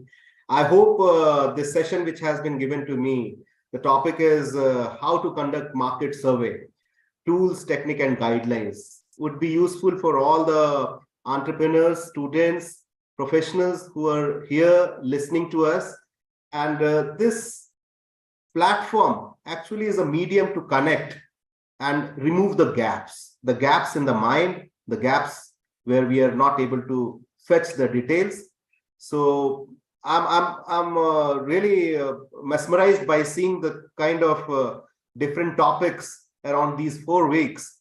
So I hope it will be beneficial for all as an ecosystem. We are building an ecosystem. We are building the entrepreneur various people who are from various fields, not only one field. There might be engineers, doctors, lawyers, or a startup student can also do that. So we need certain kind of synergy, certain kind of learnings, which can be combined together and give us an idea whether we are moving in the right direction or something is required to be done. So this kind of platform, these kind of events, I'm really mesmerized that this has been crafted by the leader. And let's start the journey. Thank you, sir. Thank you, sir. So I'm sharing my screen, Yes. and then we'll start the journey.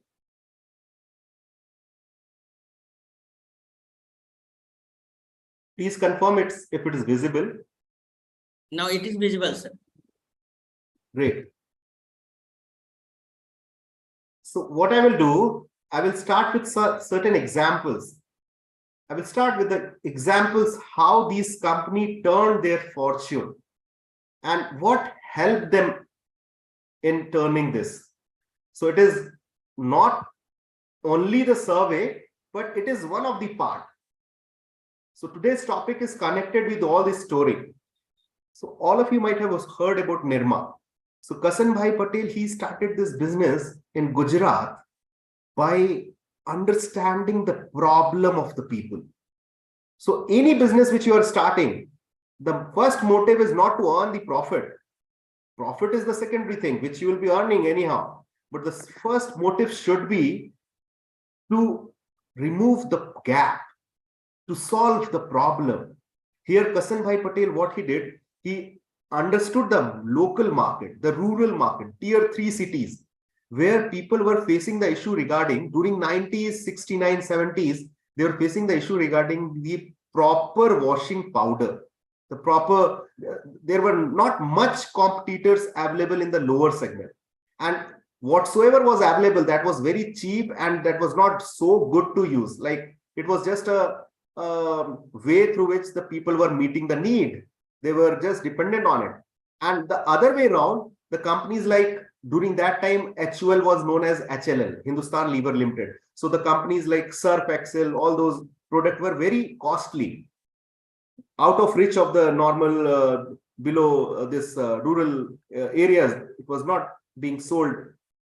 So Kasan Bhai Patel started selling the product by identifying this problem, the gap, the non-existent of the product. He did a market survey. He did a survey by talking to the people, by observation. The survey was both qualitative and quantitative.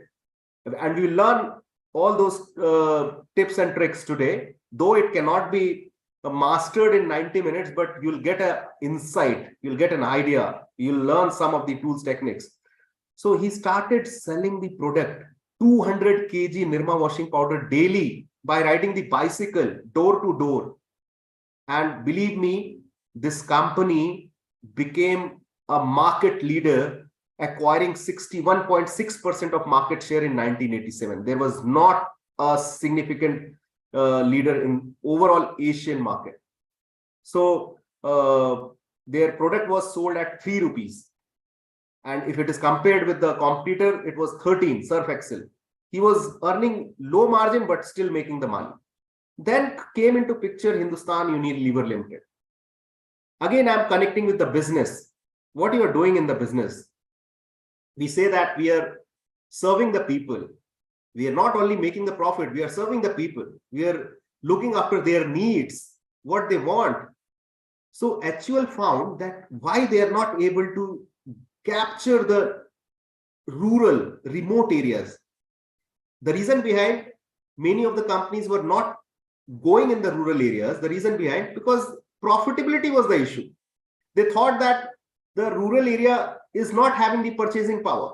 Most of the people are below poverty line, and most of the people are dependent on the agricultural inputs for meeting their needs. So what they did, they created the manpower. They created the entrepreneurs. They created the women micro entrepreneurs across 18 states. And they trained them. These were the housewives. These were the and why they chose women? Why they chose women? The reason behind, Because women are the homemakers. They have the saving capability.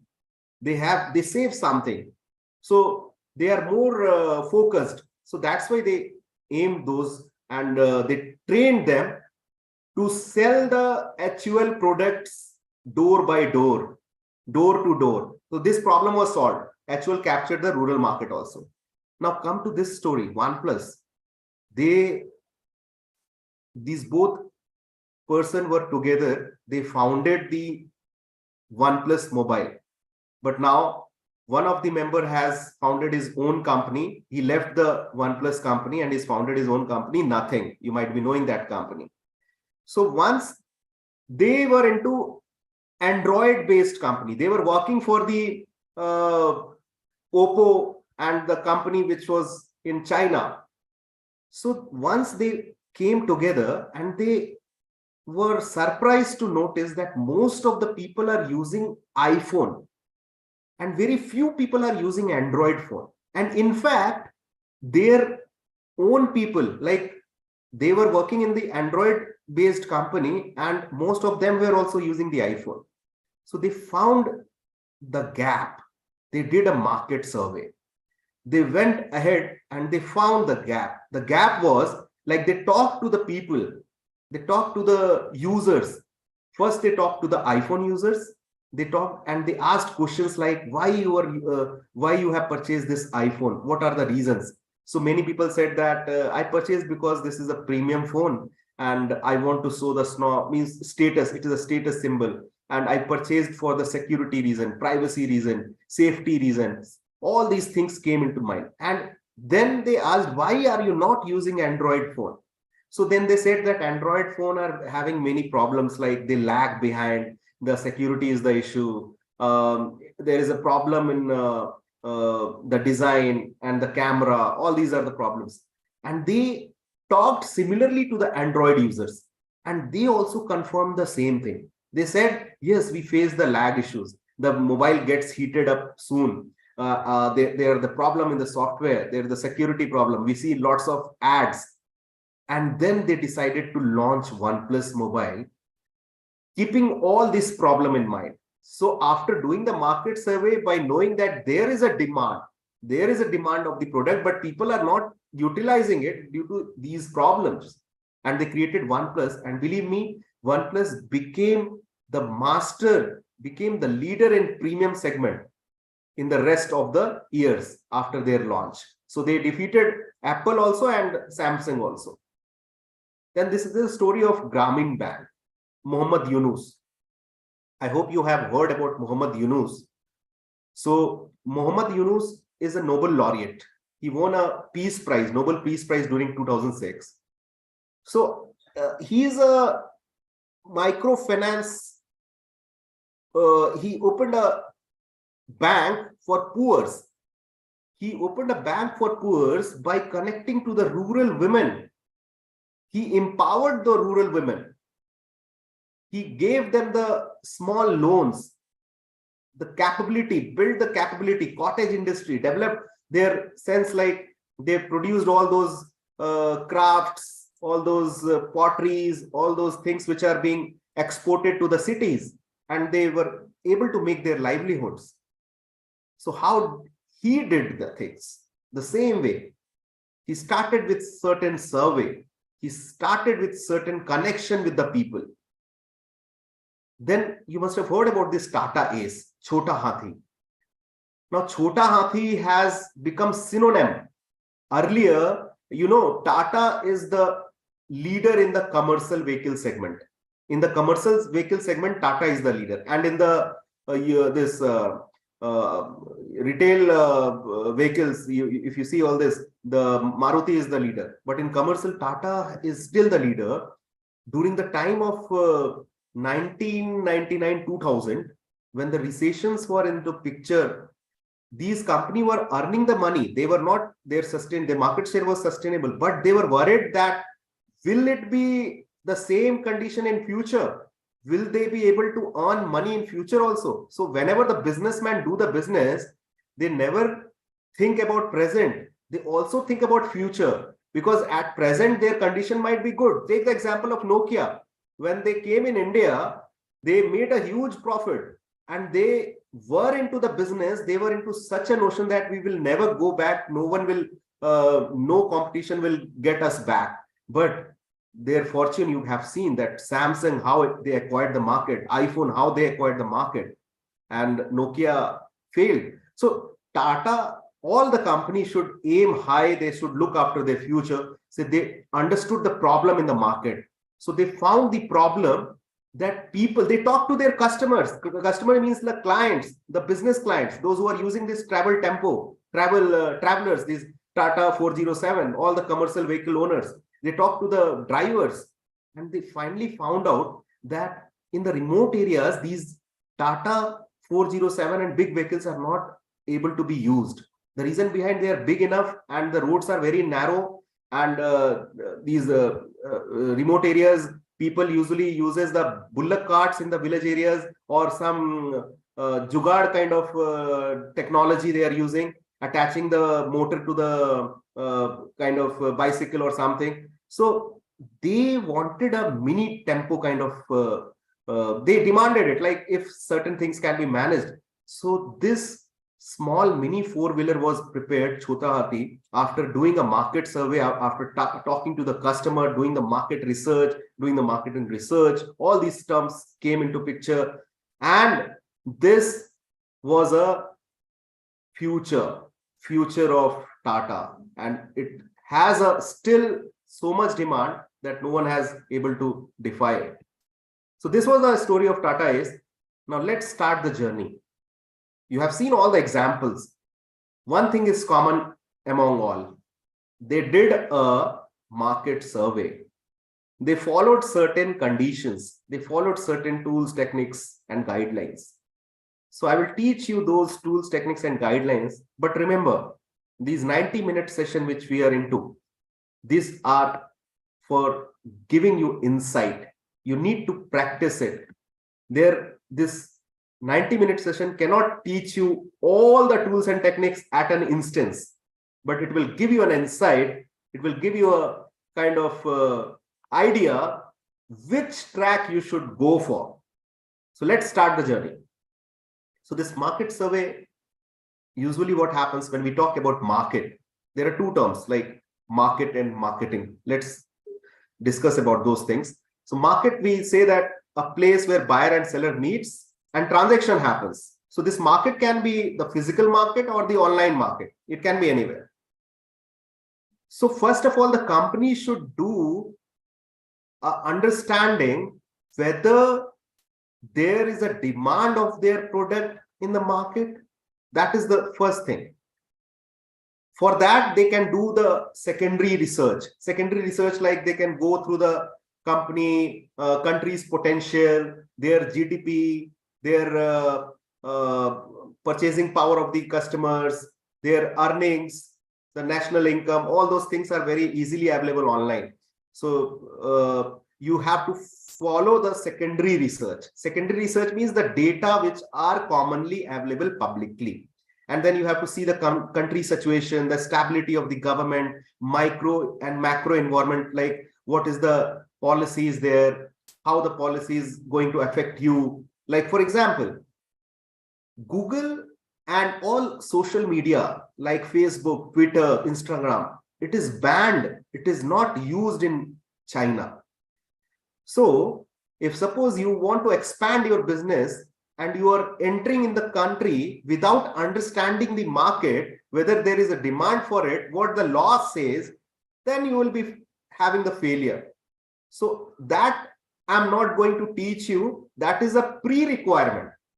So any business which is done, whether you are taking the Delhi NCR region, suppose if you want to launch a packaged drinking water in a Delhi NCR region, first of all, you will survey how many companies are there in the market, how many competitors are there, how many, what is the customer base, customer means the restaurant owners, the commercial owners, all those you will take into consideration, retail owners, all those.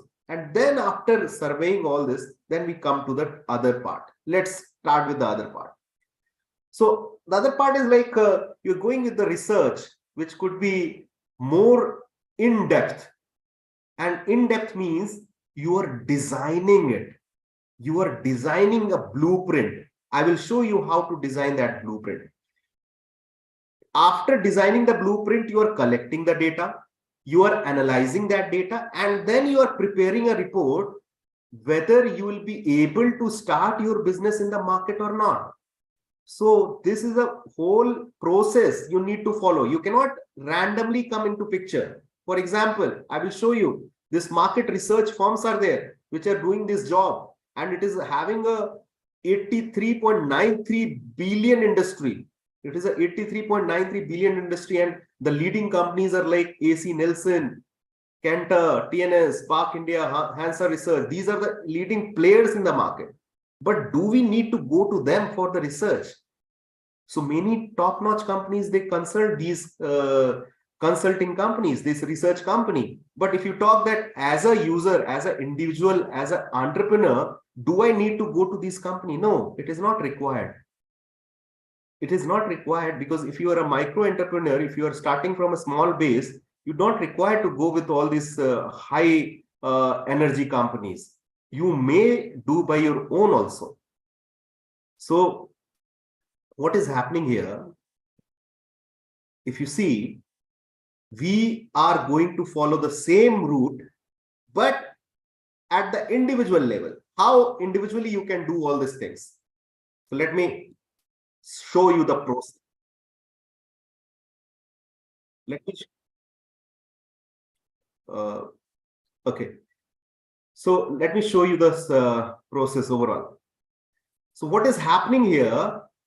You are first of all trying to know the problem. Again, many people, many entrepreneur makes the mistake here itself. You have to do business. आपको business करना है, and you don't know the problem. Why you want to do the business? Why you start a mobile company? Why you want to start a packaged drinking water company? Why you want to start a selling whatever products or services you are selling? First of all, you need to speak to your mind. You need to ask a question. And here many of the businesses fails to do so. I will teach you how to find a problem. And then after knowing the problem, you have to go to the design. Means how will you cover it? How will you go with the other aspects of it? So design is just a blueprint. How will you move from top to bottom? And these first is the important level, deciding what to research. You have to know this.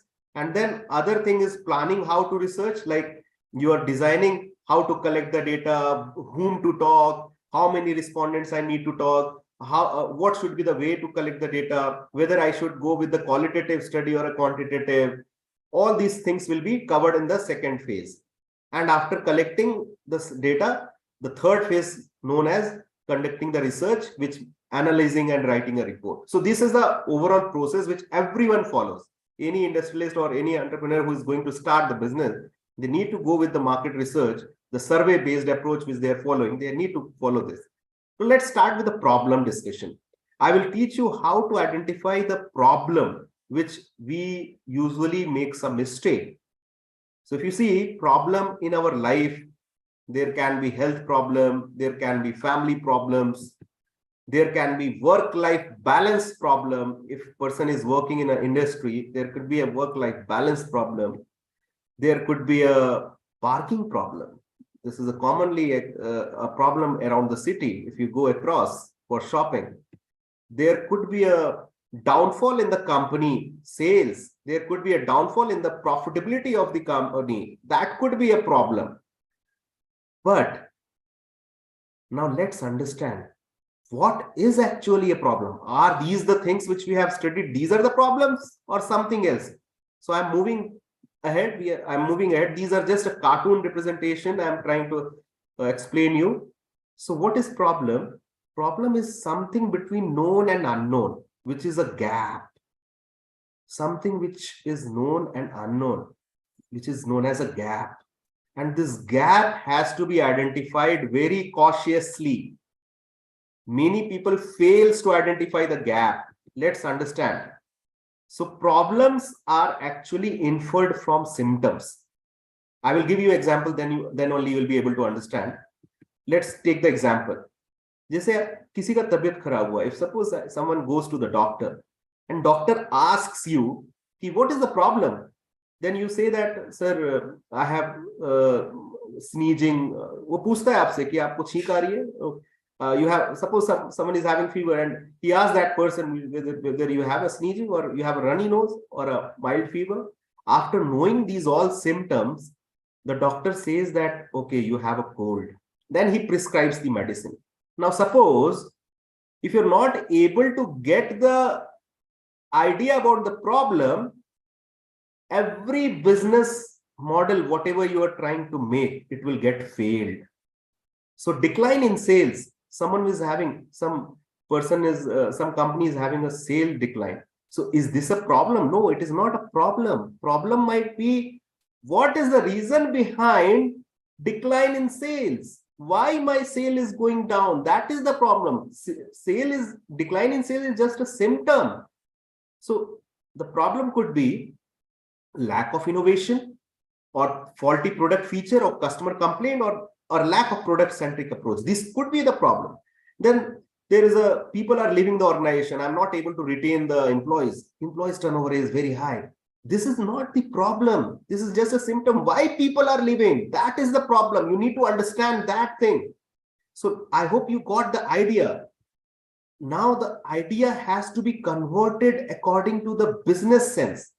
So business problems are not easily observable. That's why you are doing all this market survey. You're learning all these things. So you have to first of all understand the symptoms. And from the symptoms, you have to judge the problem. You have to take out the problem. Let's take example. So problem has these three natures. Quickly, I will explain. Like some problems are certain. You know that this is the many times we are facing this issue and this is the reason. Some are uncertain. You are not knowing and there are ambiguities. So you have to deal with all these three problems and how you are going to understand it. Sir, sorry for interrupting. Please go back to the last slide, sir. Sir, please give me one example of ambiguity. Nature of problem, ambiguity. Please give me an example. So suppose what happens here, some problem is certainty. Certainty means like you are facing that problem for a long duration of time. Employees are leaving your organization due to uncertain future or the growth of the company, or might be the new company, startup company, they're not showing so much affection towards it. They want a brand, they learn the things and they move apart to the new company.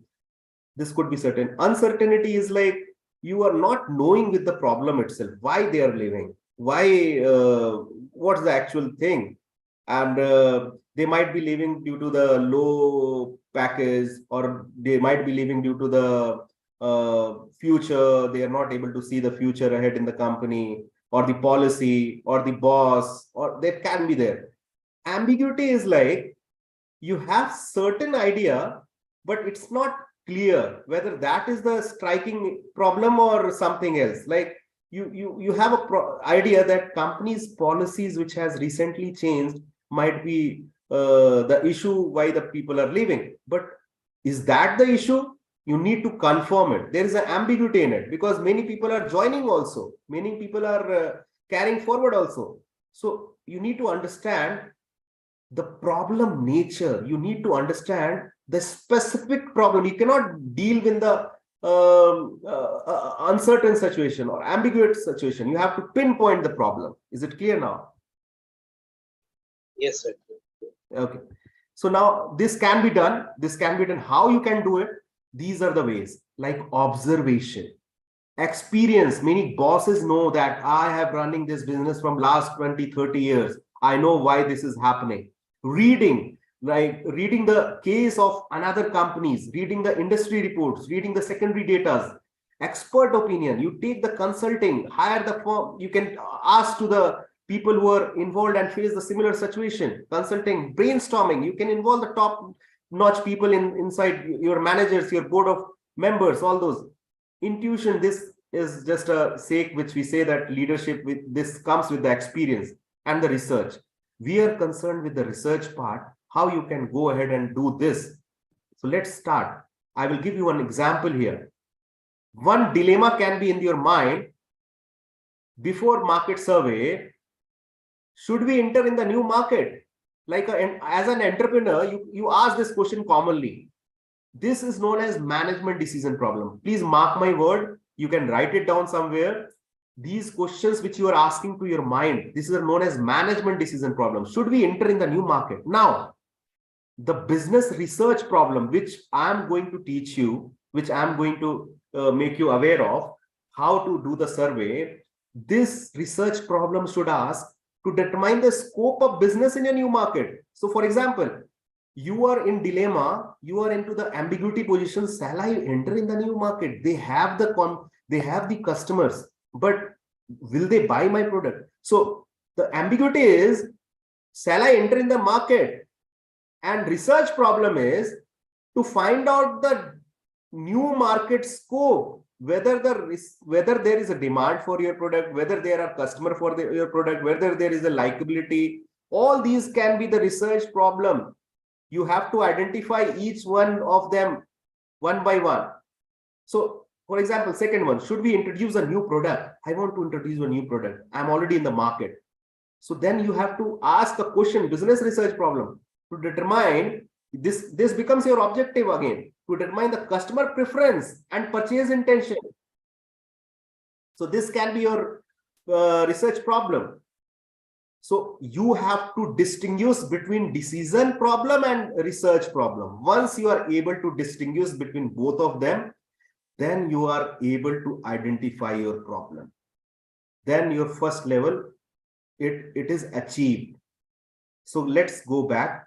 Let's go back to the approaches, how you can do all these things, how you can solve the research problems, how you can take care of all this.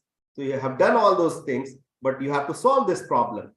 So these are the exploratory approach. Exploratory means these are the qualitative approach. These are the survey-based approach which are qualitative in nature. Sir, sorry for disturbance. Please get the last slide. Please give one example. It is clear to determine the price elastic of demand. Actually, sir, I don't know that much of economics. Okay, let me tell you. So what happens, suppose you are into business already, you are an entrepreneur and you are saying that should we increase the price of a product?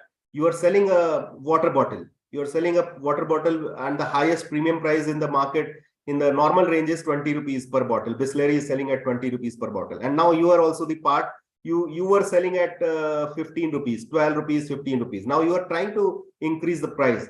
You are asking the question in the mind, should we increase the price of a product? Then the research problem should be to determine the price elasticity of demand. Now, price elasticity means what is the impact of increase in price? What will happen when you increase or decrease your price? What will be the reaction among the customers?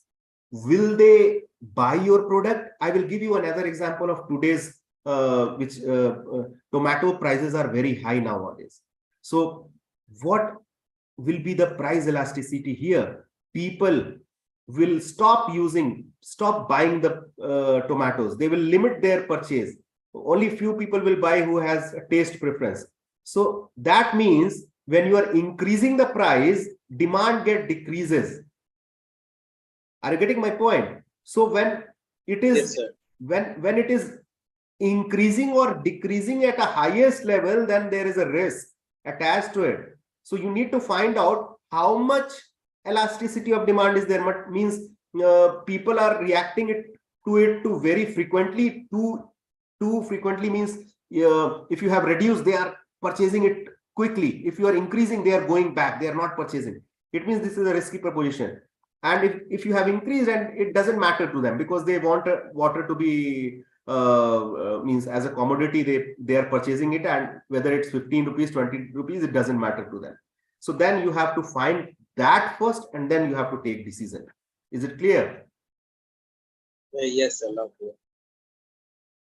Now let's move to this exploratory research approach. These things you can adopt for your own study, wherever you are going for the survey about the research proposition. So first is observation. If you see the observation means you are observing the people. We'll go with the first one. People watching people. Like you are observing the people. Suppose you want to open a water bottle business in a Delhi NCR, Noida region. So Noida, you will do a survey. You will observe the people behavior at the railway station, at the counter, at the retail store. You'll spend some time. You'll talk to those people. You'll talk to the retailers. You will ask them how people prefer, how they ask for the water bottle. Do they ask that give me Bisleri, or do they ask that give me a particular brand product, or they ask only for water, that give me one bottle of cold water? Is a situation? Or if they ask for Bisleri, then how many percentage of people ask for Bisleri? Suppose in a given area you have talked to 10 shopkeepers. In that 10 shopkeepers, you got a frequency that how many people are asking for Bisleri water bottle. So if that shopkeeper says that out of 100 people visiting to my store, 20 people ask for Bisleri, then you got an idea that 80 people are not concerned about the brand. They are concerned about the water. So you have an option. You found a gap here, that I have a gap here. It means that I can launch my product in this market. So you are observing how people are drinking the water, how they are paying, whether they are looking for the product very specifically, or just they buying and keeping inside the pocket. All these things you are saying. The other way around is like you are already having your product in the market. Now you want to see how people are using it. So you go and shop as a mystery shopper. You go in the retail shop where your products are being sold out, and you ask for your own product. Like, can you please give me that? And you see how the people are reacting, how the people are purchasing your product. So in this way, you are noticing the important impact your product is putting on others. Like whether they are preferring in comparison to others, they are preferring it first or not, whether these products are available in the retail store or not, whether the shopkeeper is selling it or not. They have all these conditions you come to know. Another is one-way mirror. This will not discuss because this is like many places you need to have a legal permission for it. In many places, common public places, it can happen. You may see that this is a way through which others can, the people behind the mirror can see you, but others who are behind the mirror, they cannot see the person who is watching. So that is a one-way mirror. So people watching an activity, this is an audit activity. Audit means, like, suppose you are a company which is launching a water bottle and you want to advertise your product in the market. Now what you have done, you have talked to few people, you have formed a panel, and that panel is not of your friends, not your family members. These are being chosen on the basis of observation you did. These are being chosen from the regular customers who visit and have a water bottle regularly. They purchase water bottle regularly. They are not purchasing for once. So you are talking to those people, you are recruiting them. You are recruiting them with some channels. So you can do by yourself also, but it can be also consultant also are involved in recruiting them.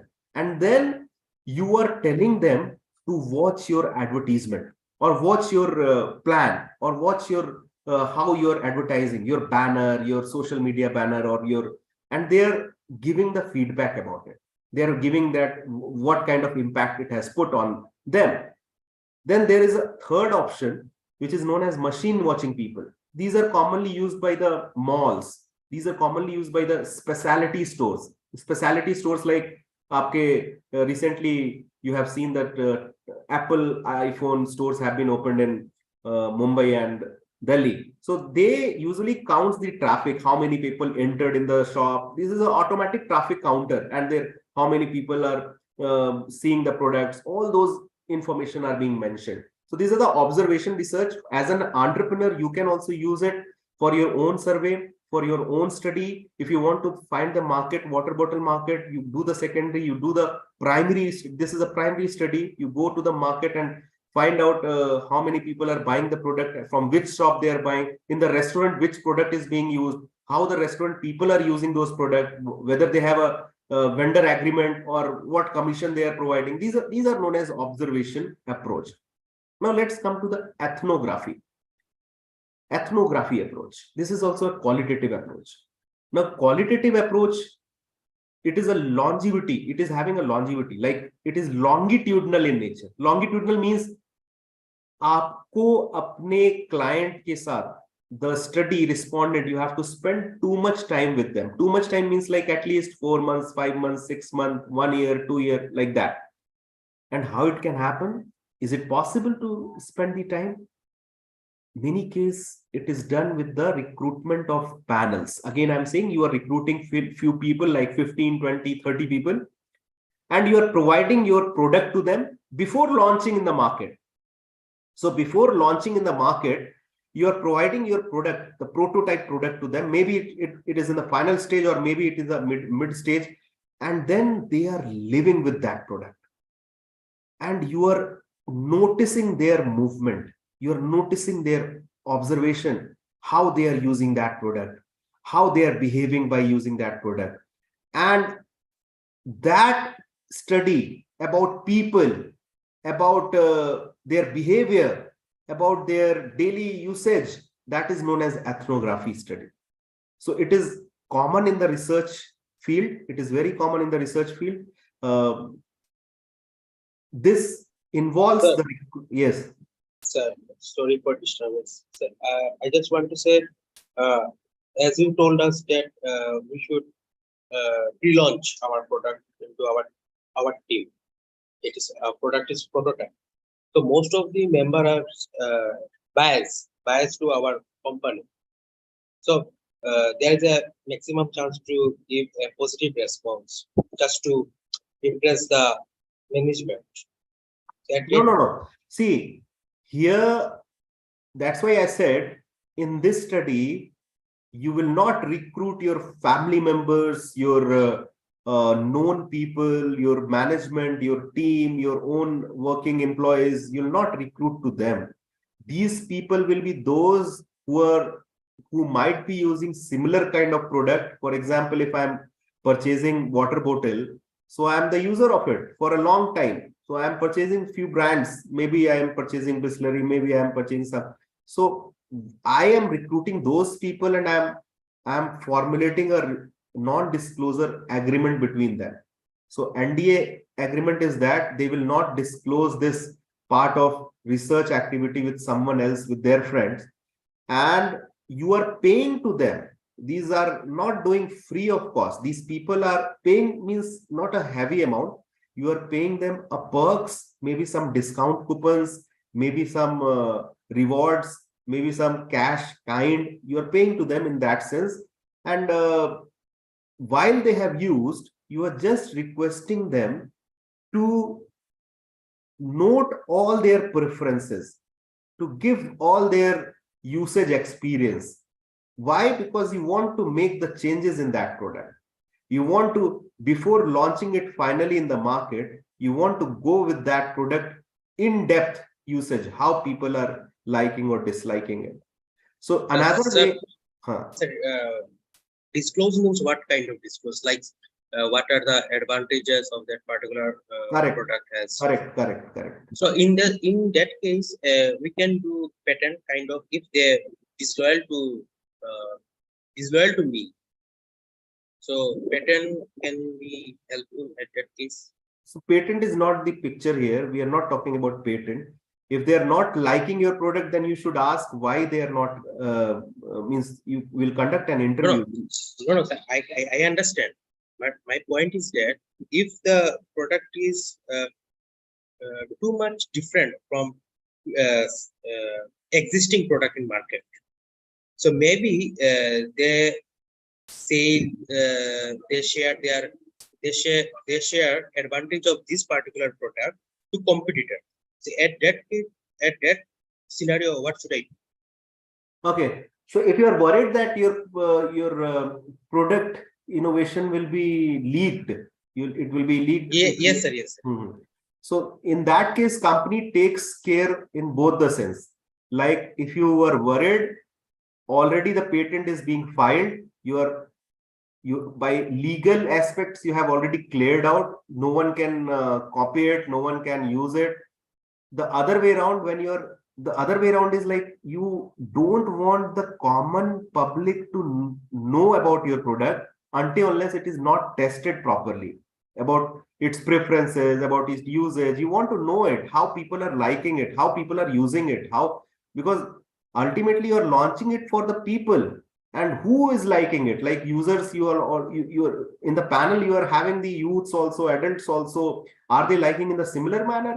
Are there any difference between the adult usage or a youth usage? And then you are coming up with the conclusion that among 1,000 people which you recruited, these are from different age groups and different kind of this mid segment, or what we say, rich segment, or lower segment, who is using most of this product. So you will be using and targeting those only. So these are ethnography is being done in order to understand the different divisions and then targeting specifically to those group of people. Is it clear? Yeah, yes. Okay. Now, how you can do it? It is easy to be done. There are many ways now. Ethnography is also known as netnography. Netnography, like it's a term borrowed. The same thing if you're doing by reviewing the online feedbacks being received.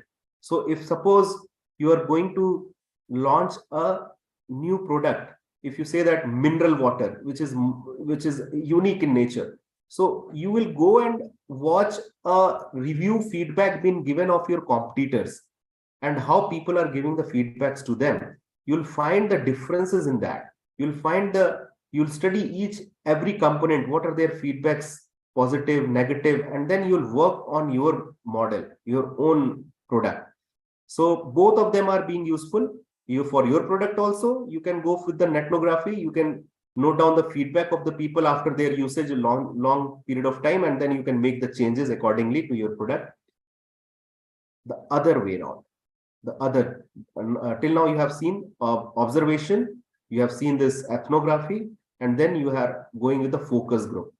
Now, how it is done, if you see this picture is having 6 people inside the room, and one person is standing. This person is known as moderator, and these 6 people are known as panel members, and one person is sitting behind the screen, and these people cannot see this people sitting behind the screen. So this person sitting behind the screen is observer. He's observing each and every movement of the person, of these panel members, how they are behaving, how they are reacting. Apart from this moderator is also there. Moderator is just helping out to discuss, to make the flow of discussion. For example, you are going to launch a new product, and you have recruited a panel members, and you have shared that product with them. They have used it. They have used it for 1 week, 2 weeks, or maybe 2 months, and then you call them back. And then these are from different age group, from 20 to 40 to 50. Then you are taking their feedbacks, like how did you like the product? For each person, there are pros and cons. You are making 2 divisions, like what you liked and what you disliked. So you are matching the commonality, like what are common among them, what are the likes which are common among them. Suppose if I am launching a mobile phone, so what features they liked in my mobile phone? All 6 people are saying that they liked the camera of it. It means that my camera is good. All 6 people said that the smoothness is there in my mobile. I'm easy to, it's very smooth while using, it doesn't lag. It means that mobile is confirming the factor. Now, few people are saying that, there are certain heat issues in my mobile, and few people are saying, no, there is no heat issues, but I feel like that battery should be more. So now heat issue is only for 2 people. So you'll ask particularly those people why the heat issues are coming up. So you'll ask particular questions like, do you use your mobile heavily? How much you use? So someone is saying that I play a lot, I play games a lot. So it means the heat issue is coming due to the playing game. So we are noting down that the heat issue is not coming at a regular moment. It is coming only someone is using it heavily. So this is a gap. This is a problem in your mobile. So you can work on it in the future. So in this way, you are coming to the conclusion by talking to all these people, conclusion regarding the positivity also and negativity also. So if there is a heat issue, if all of them are saying that, other four are saying, no, I have never played game, but I will try to play game because I will see whether heat issues come or not. So it means that it can be the common problem for all those who are playing games can face the heat issue. So it has to be resolved. This is one of the approach of focus group. This is one of the approach where the product is being launched, and this can also be applied for other usage also. Like if you have not launched the product, but you want to know what could be the features, what could be the advantage, what could be the things they want, you can call these kind of focus group interview also that time. So I will give you one example. During the COVID times, we did a focus group interview, focus group approach we followed. We published one paper. So during the COVID time, everyone was worried to leave their home. They were worried how to go outside. And this hotel industry, they were facing the crunch, like they were facing the downfall. Their business was down.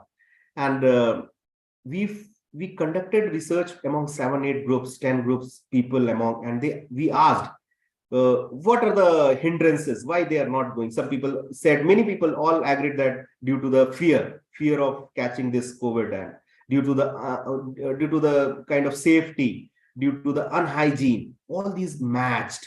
And then we asked when they will prefer to go, what conditions will be fulfilled. Then we gave them option also, like if suppose you are going and finding that neat and clean room is there in front of your eyes, if every things are being checked, whether you will prefer. People said yes, we'll prefer. Whether payment will be contactless, will you prefer it? Yes, we will prefer it. Whether the cleaning, all those free hand cleaning is there, all those equipments are there, will you prefer? Whether air purifier, if there is there. So in this way, we agreed upon a moment that in order to sustain a business, people have to, this company, this whatever restaurants or these hotels have to implement these factors. And once they implemented it, people will gain a confidence in them to book it.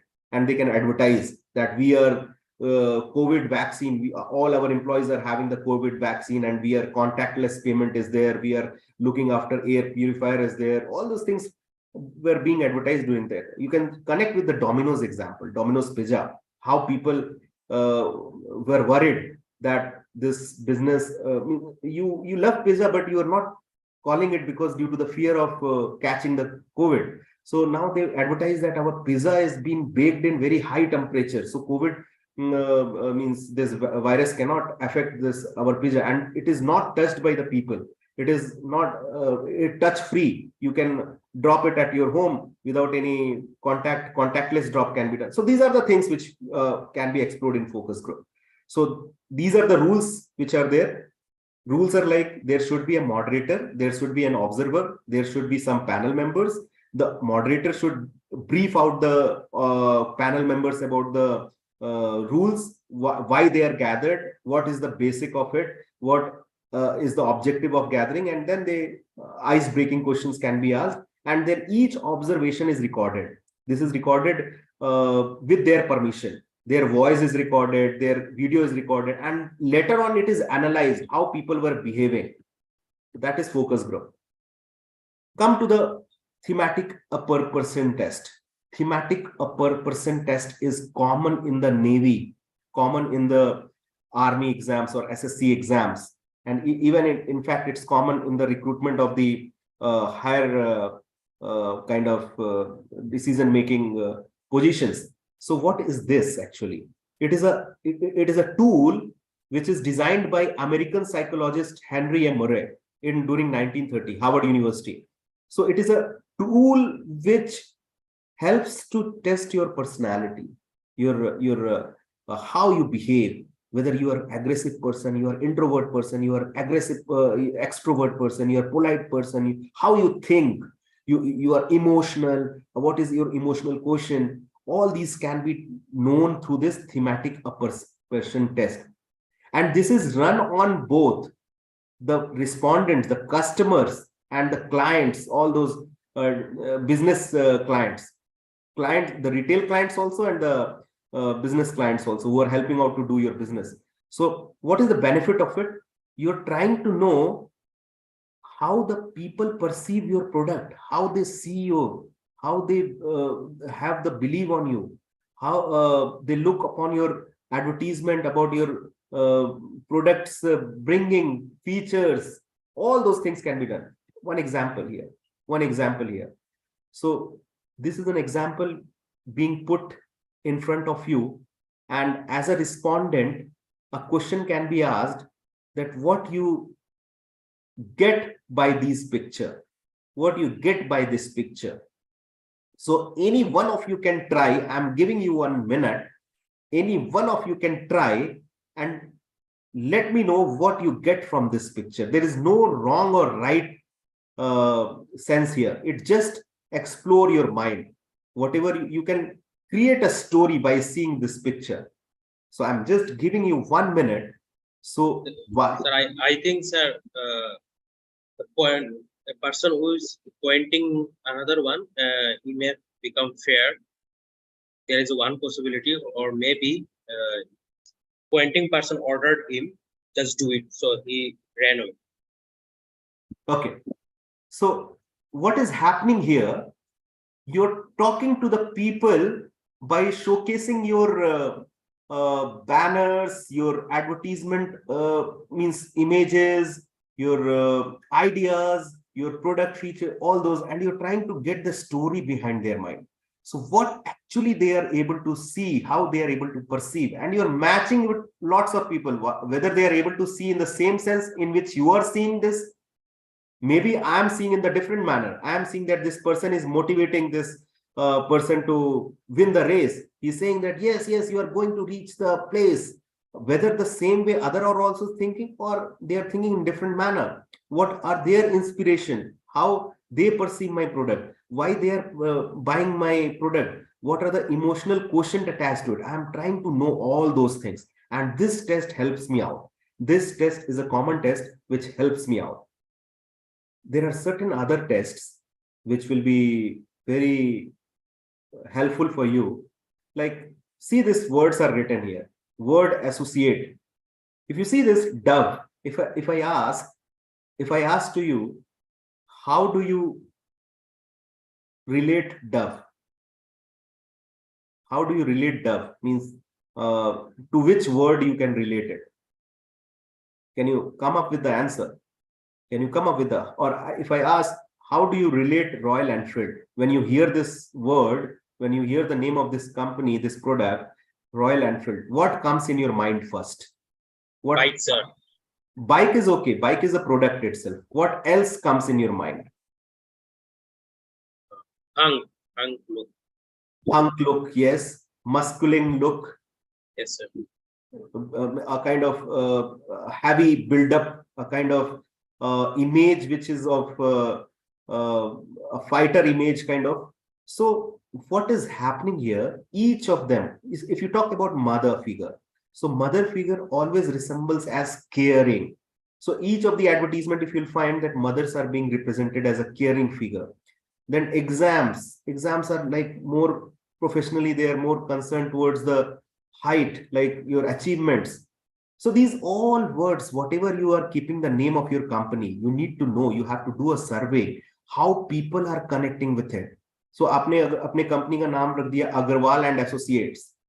How people are connecting with Agarwal and Associates? Are they able to connect with it?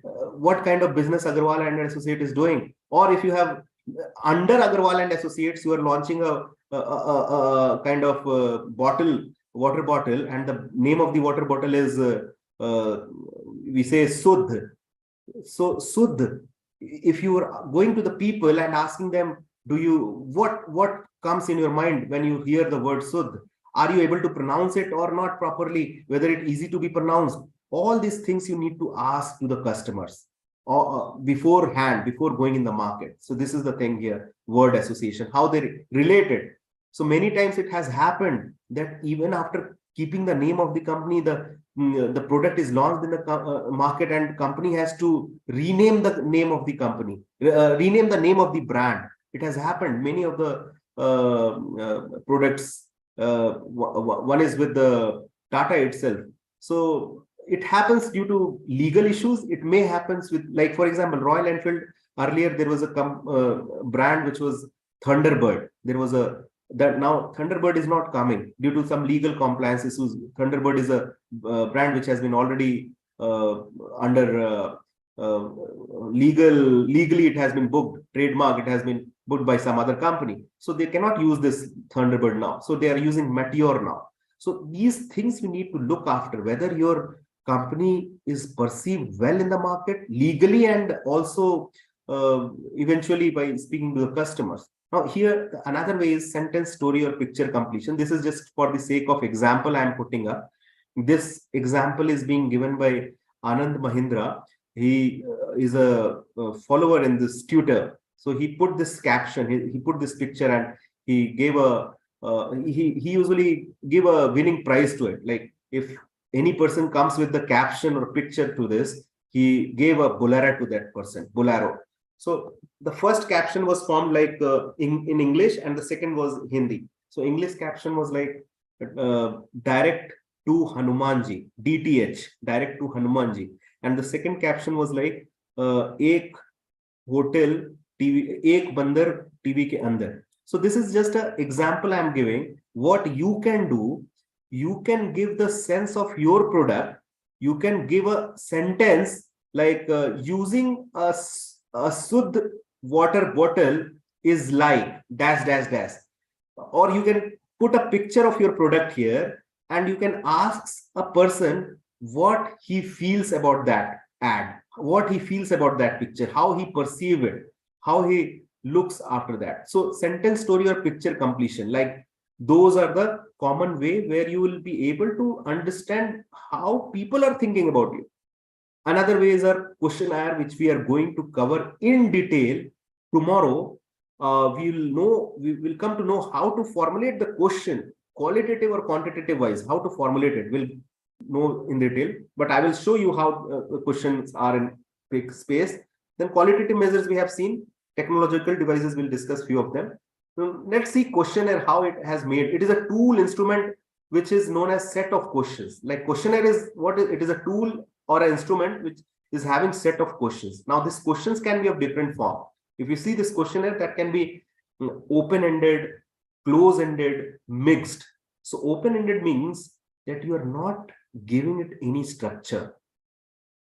So suppose example, now you have planned to launch a water bottle in Delhi NCR of 20 rupees or something, 30 rupees or 40 rupees. It is still not decided how much rupees you'll keep.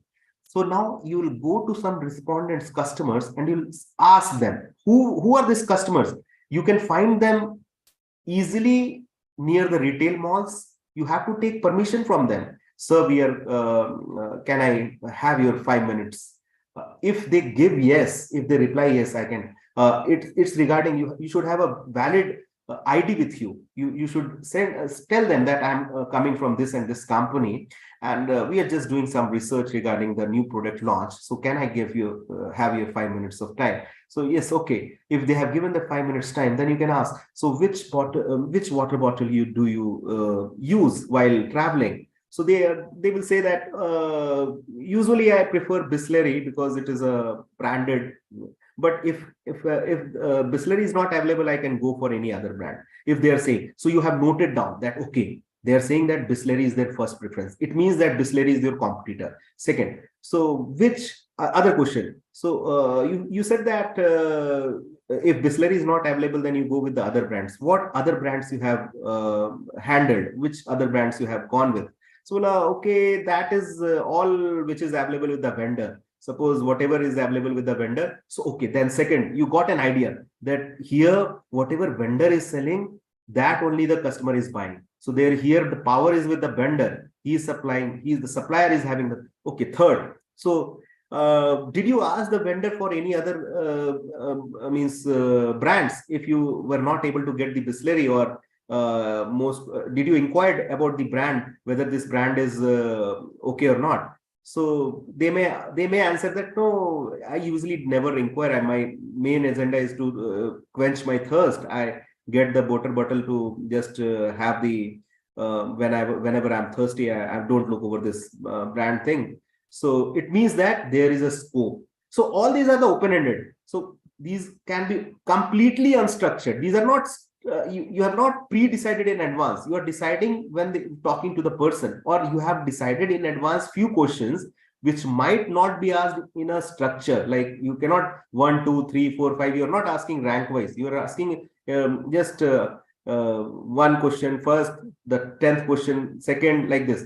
So thematic apperception test, which you have seen, that is also unstructured. Word association, which you have seen, like if your company name is Sudh, how people will perceive it. You have open-ended. You are asking them while hearing Sudh word, how do you feel? So the first person says that I feel like something is pure. The second person says that it feels like too much traditional to me. It doesn't look trendy to me. Sudh means I don't find it trendy. So you are trying to find out each and every corner of that word. So that is known as word association. Then sentence story completion. You have shown the story to them, some pictures to them about your product and about your model, and then you are taking the ideas from them. Then there is a close-ended.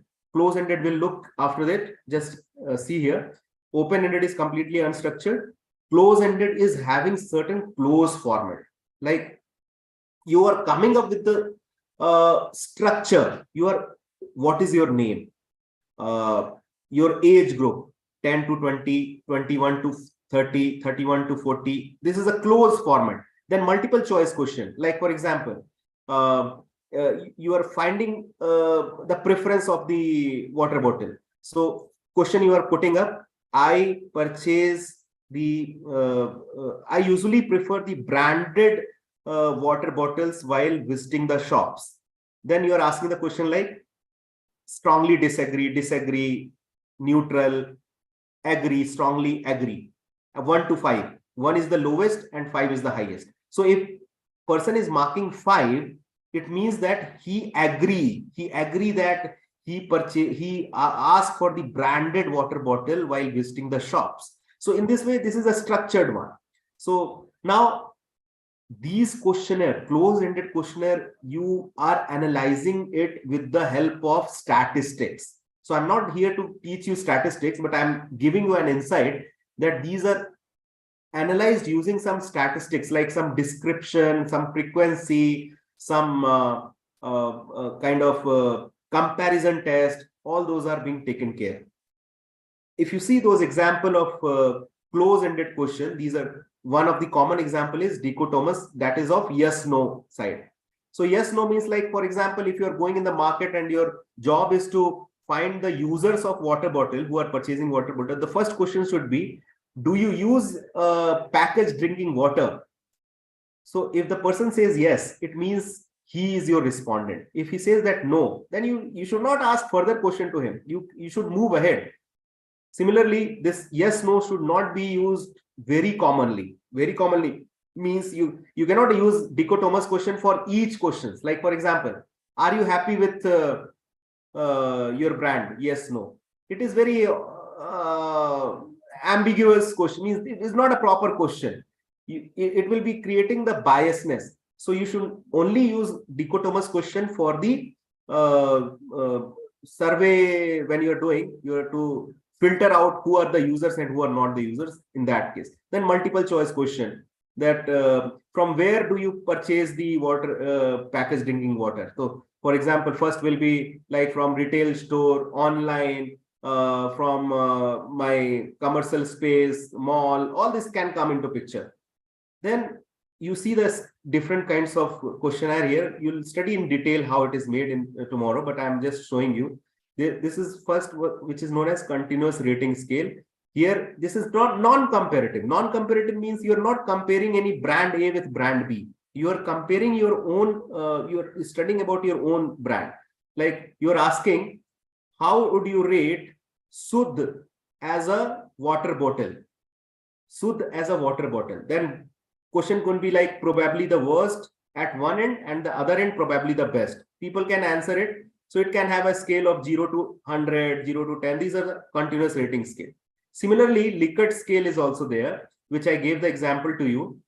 Starting with the strongly disagree 1 to 5 or 1 to 7 also. 1 to 7 can also happen. Here the 1 to 5. For example, I have asked a question. I would like to post about this restaurant on social networking sites or personal website.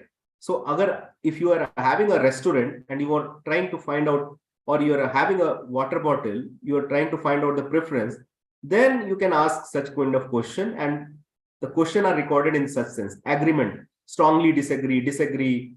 If many of the people are saying strongly agree, it means they are preferring your product, they are preferring your services. In that manner, you can analyze your data. Then again, this is also one of the scales, similar, but here the opposite words are mentioned: organized, unorganized, cold, warm, modern, and bipolar in nature, like opposite in nature. One is positive, other will be negative. In this manner, you're trying to find out the results. Here also, this is uni in nature, like what we say in the neutral, plus minus, it divides battery life, camera quality, display quality. So you're dividing it the scale of plus minus. Here people are rating it on that basis. Then we say that one question is dependent on other question. For example, do you shop online? If person is saying yes, you have to take them to the second question. If the person is saying no, then you have to take them to the end page. End page means last page. Thank you. So data can be collected both online and offline. So if you are collecting online, you have to mention this after, if the person select no. So I will show you how, maybe tomorrow I will show you Google form questionnaire, while how to prepare a Google form in detail. So if you are making no, the person should be taken directly to the last page. Thank you. And if he's saying yes, he should be taken to how many times a month do you shop online. So these options should appear to that. So this is known as dependent question. Like one question is dependent on this other one. So mixed method is also common. Mixed method is also like you are asking structured and unstructured all together. Like you're giving them option to answer open-ended. Please specify. You are giving the close-ended also. What purpose do you use web resources? For research work, to write assignment, to improve subject knowledge, for the purpose of seminar. These are the close-ended, but you have also written any other open-ended. Open-ended means the person apart from this can also have any other option, which might not be mentioned here. So this also is known as mixed method. Now let's understand, we have already seen word association. We have seen projective techniques. Projective techniques are those thematic apperception test and all those your sentence completion test. Then visualization, like how you visualize the product, how you, after hearing the word, after seeing the picture, after seeing the ad, they want you to know, they want to know how you perceive the product, how you see the product in a sense. So that is known as visualization. Brand personification means, like I gave you the example of Royal Enfield. Like people are saying that it feels like very heavy machine, machismo, or kind of heavy personality. So how if you're talking about Dove, so people are representing as care, softness, it is soft in nature. It is that kind of brand personification. Then laddering is a technique where if you're going to go for a survey, just like an interview, if you have seen that in the news channels, where the reporter is asking question to the leaders around, unse question kya pooch rahe hain? They're asking the question like, so sir, recently you have seen that people are not happy in your constituency. What is the reason behind? So the leader answers, it's all your observation. My observation says that they're most happiest person and They are looking after, we are developing, we are making many developments like education, we are providing road services and all. Then the anchor catches the answer of the leader and they ask the second question.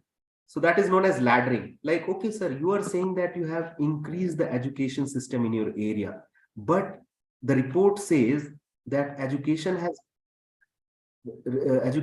deteriorated after a while in a year. So this is known as laddering. One answer gives the other questions option, rise of the option. So these are some techniques. These are some tools. These are some tools like technological, which you may use or may not use, because this requires a specific means research idea. You may have to hire some people around. You cannot do by your own. So galvanometer, like you attach all those nodes, electrodes to the hands and the various places where the nerves can be matched, where the movement of the nerves of the people can be matched.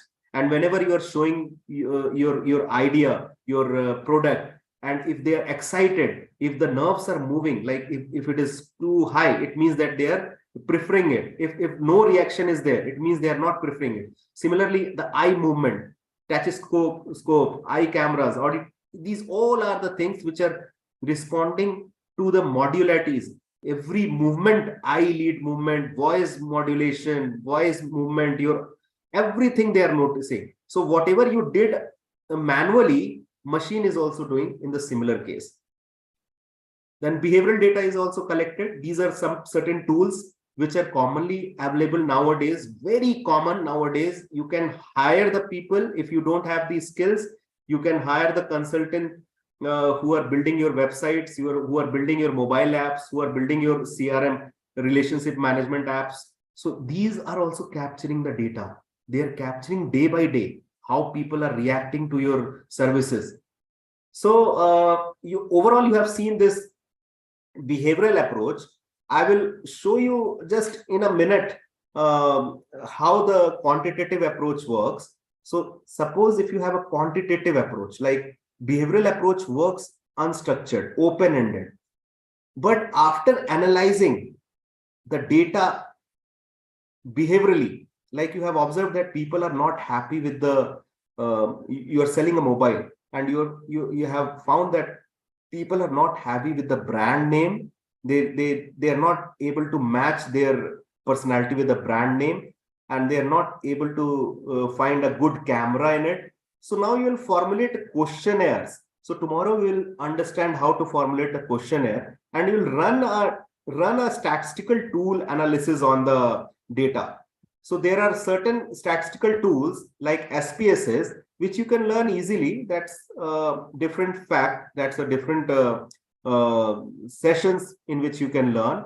So I will just show you some of the example how you can learn, how you can run the this SPSS. Just give me a minute.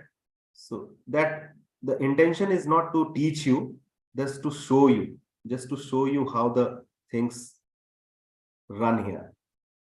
So you have collected the data you have collected, you need to analyze it also. So how it works, I'm just quickly showing you, and then I will end the session here. So suppose you have collected the data and you are finding it to analyze. These are the questions you have collected, all these questions you have collected about the satisfaction, about their preferences. And now you want to know whether it's working or not. So these tools, I'm not fearing you out. I'm not fearing you out. I'm just giving you an idea how further the things work. So I just want to know what are the dimensions under which these different factors falls, which questions I have taken from the customers. I have created some questions. I have taken some questions from them. I will put here, I will run some statistics. Don't worry, I'm just trying to show you some statistics here. The conclusion part I will show you. You should not be concerned with these things. This is not part of your this 1 hour time. Otherwise, you'll be in the fear why this is it required to be learned? No, it's not required to be learned, but I'm showing you how it is done. You can share it to the consultant, they can do it for you. See here, so you're finding that the safety, satisfaction, security, all these are the factors which are coming up, and 64% of variance they are doing on the purchase intention of the customer. These factors which are responsible, they are doing 64% of changes, and you're covering them in the groups. You are making them in the groups. You are converting them into the groups. So these groups are being formed. 1, 2, 3, 4. These groups are being formed, and then you are further taking this group for the analysis. So this is just one of the statistics I have shown you. This depends on the objectives. These are not randomly performed. This is not randomly performed that I need to perform SPSS, so I will run it. So my overall recap, I'm doing it again. What we have learned in today's session, just in 1 minute, I'm recapping it. So what we went with the story behind various premium stories we have seen, the various social and private companies story, and then we went ahead with the market research process. This is a research process where the problem has to be identified. Then we worked on the problem. So problem has to be identified from symptoms. So I gave you the example of symptoms, like symptom is decline in sale. It is not the problem. Sneezing is not the problem. Problem can be cold, or problem can be lack of innovation. Why? That's why decline in sale is happening. So then we went ahead with the management decision problem, like if you are trying to understand, should we enter in the new market? So this is not the problem. The real research problem is to determine the scope of the market, to determine the demand in the market. All this we have identified, and then we have seen the exploratory way of doing the research, the tools, techniques, observation we have seen, ethnography we have seen, focus group seen, thematic apportion test we have seen, sentence word association. We have seen the questionnaire in the stringent form. We have the making of it will be looking after tomorrow. And these are the question form, open-ended, close-ended. We have seen how this looks, dichotomous, multiple choice. And then we ended the session here with the technological device which are being used by the companies, and your behavioral data from the websites, and overall collection which are being done from the touch points. So these are the touch points. Thank you. I hope you have learned something here. I'm stopping the PPT. Now, if you have any doubt, questions you may ask, I'm free to answer.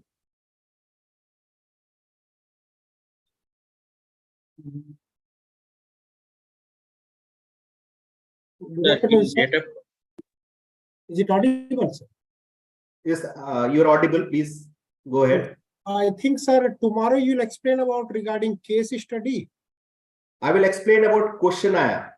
How to, my topic is, tomorrow's topic is briefing for the market survey questionnaire preparation. So I will teach you how to make the questionnaire, how to frame it, what things you should consider while framing it. These are the topics. Sir, so today, everything you have explained, can you give some glimpse of the case study kind of thing, which is like generally, of course, you have shown some of the thing in Excel, but that was superficially, it was just randomly gone through the top.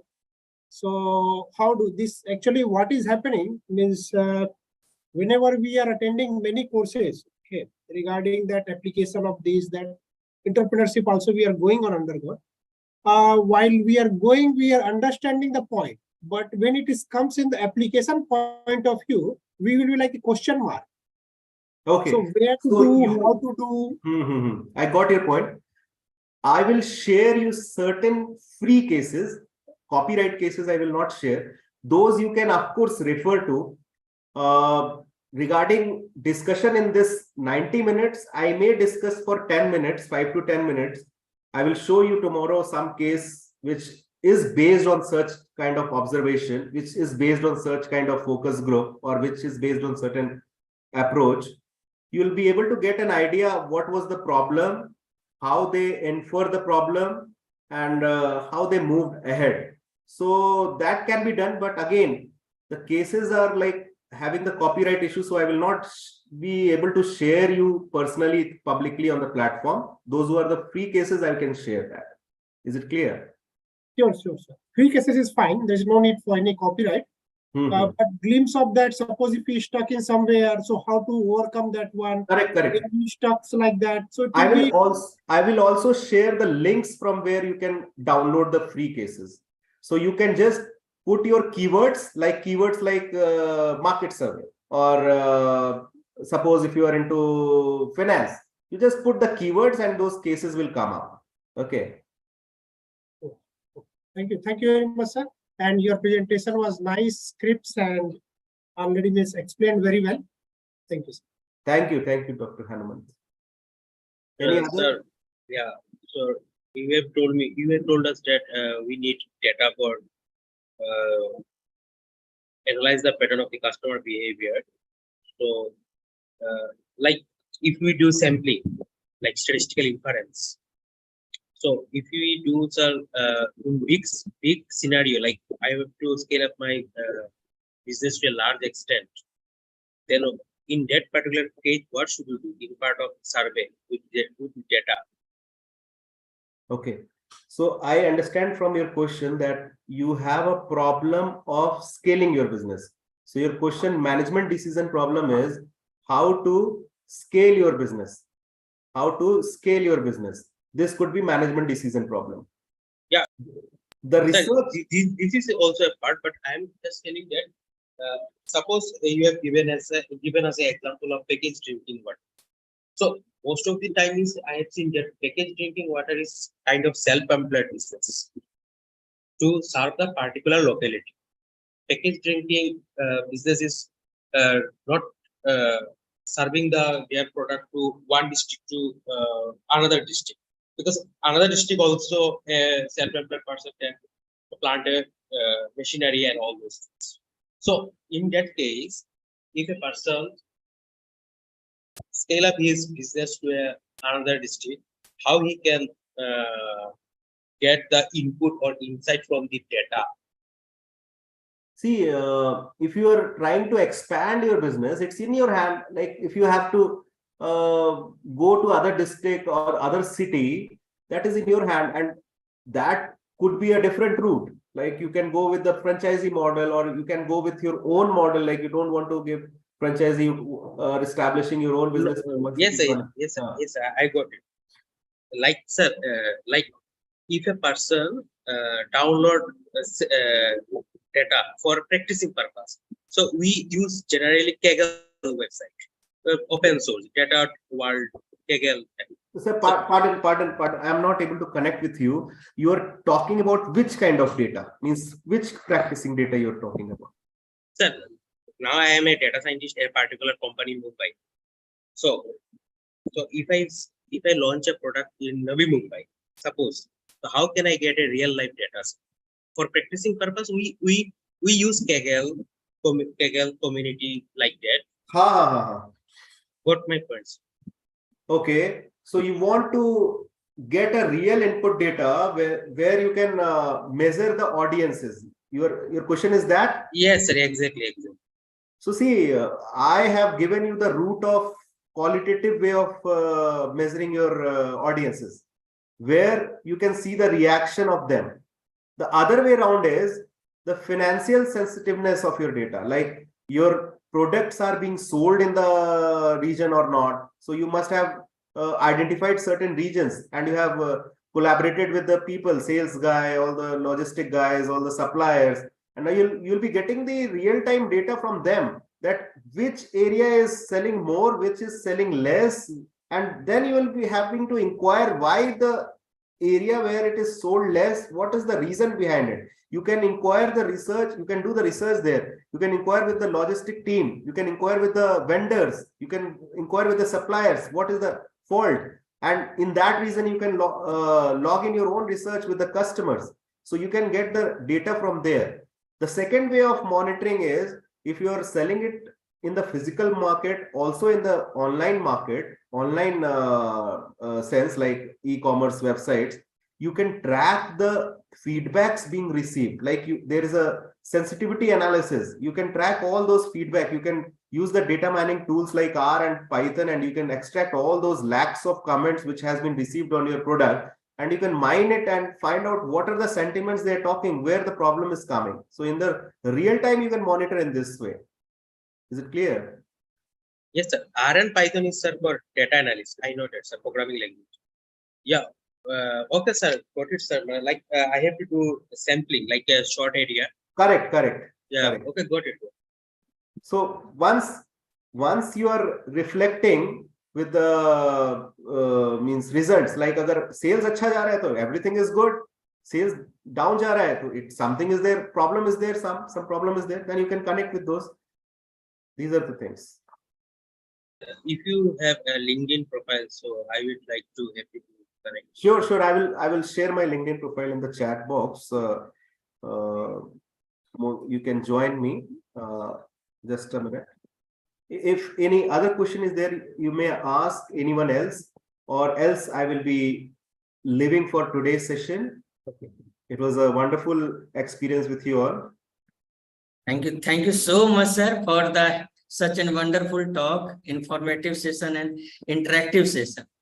So I hope participant has learned a lot from your session. Tomorrow, your session is also scheduled. So yes, of course, I will be there at 10 o'clock. Na? Yes, sir. Sure. So thank you all. And as per the feedback received, I will be sharing some cases to you tomorrow. Don't worry, we'll be having the learnings from the case. Thank you. Sir, kindly accept a gratitude of from the Galgotia University family on behalf of IIC School of Business and School of Biomedical Sciences. Thank you, sir. Thank you. Thank you so much, sir. Thank you. Let's meet again tomorrow. Thank you. Yes, sir. Thank you so much. Sir, Shankar, sir, has raised the hand.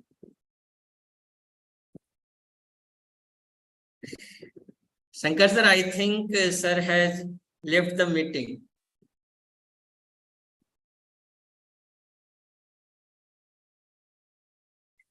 So, okay. Thank you so much, dear participants, for being with us. Kindly join tomorrow. We have two sessions. We have an interactive session with the young innovator also. So Ashutosh sir will also take the session on briefing of market survey and questionnaire preparation on 8th of July. There is swap in the program schedule. So Miss Priyanka Gupta ma'am will deliver her talk on 10th of July. So thank you again, once again. Thank you, sir. Shankar sir, how are you, sir?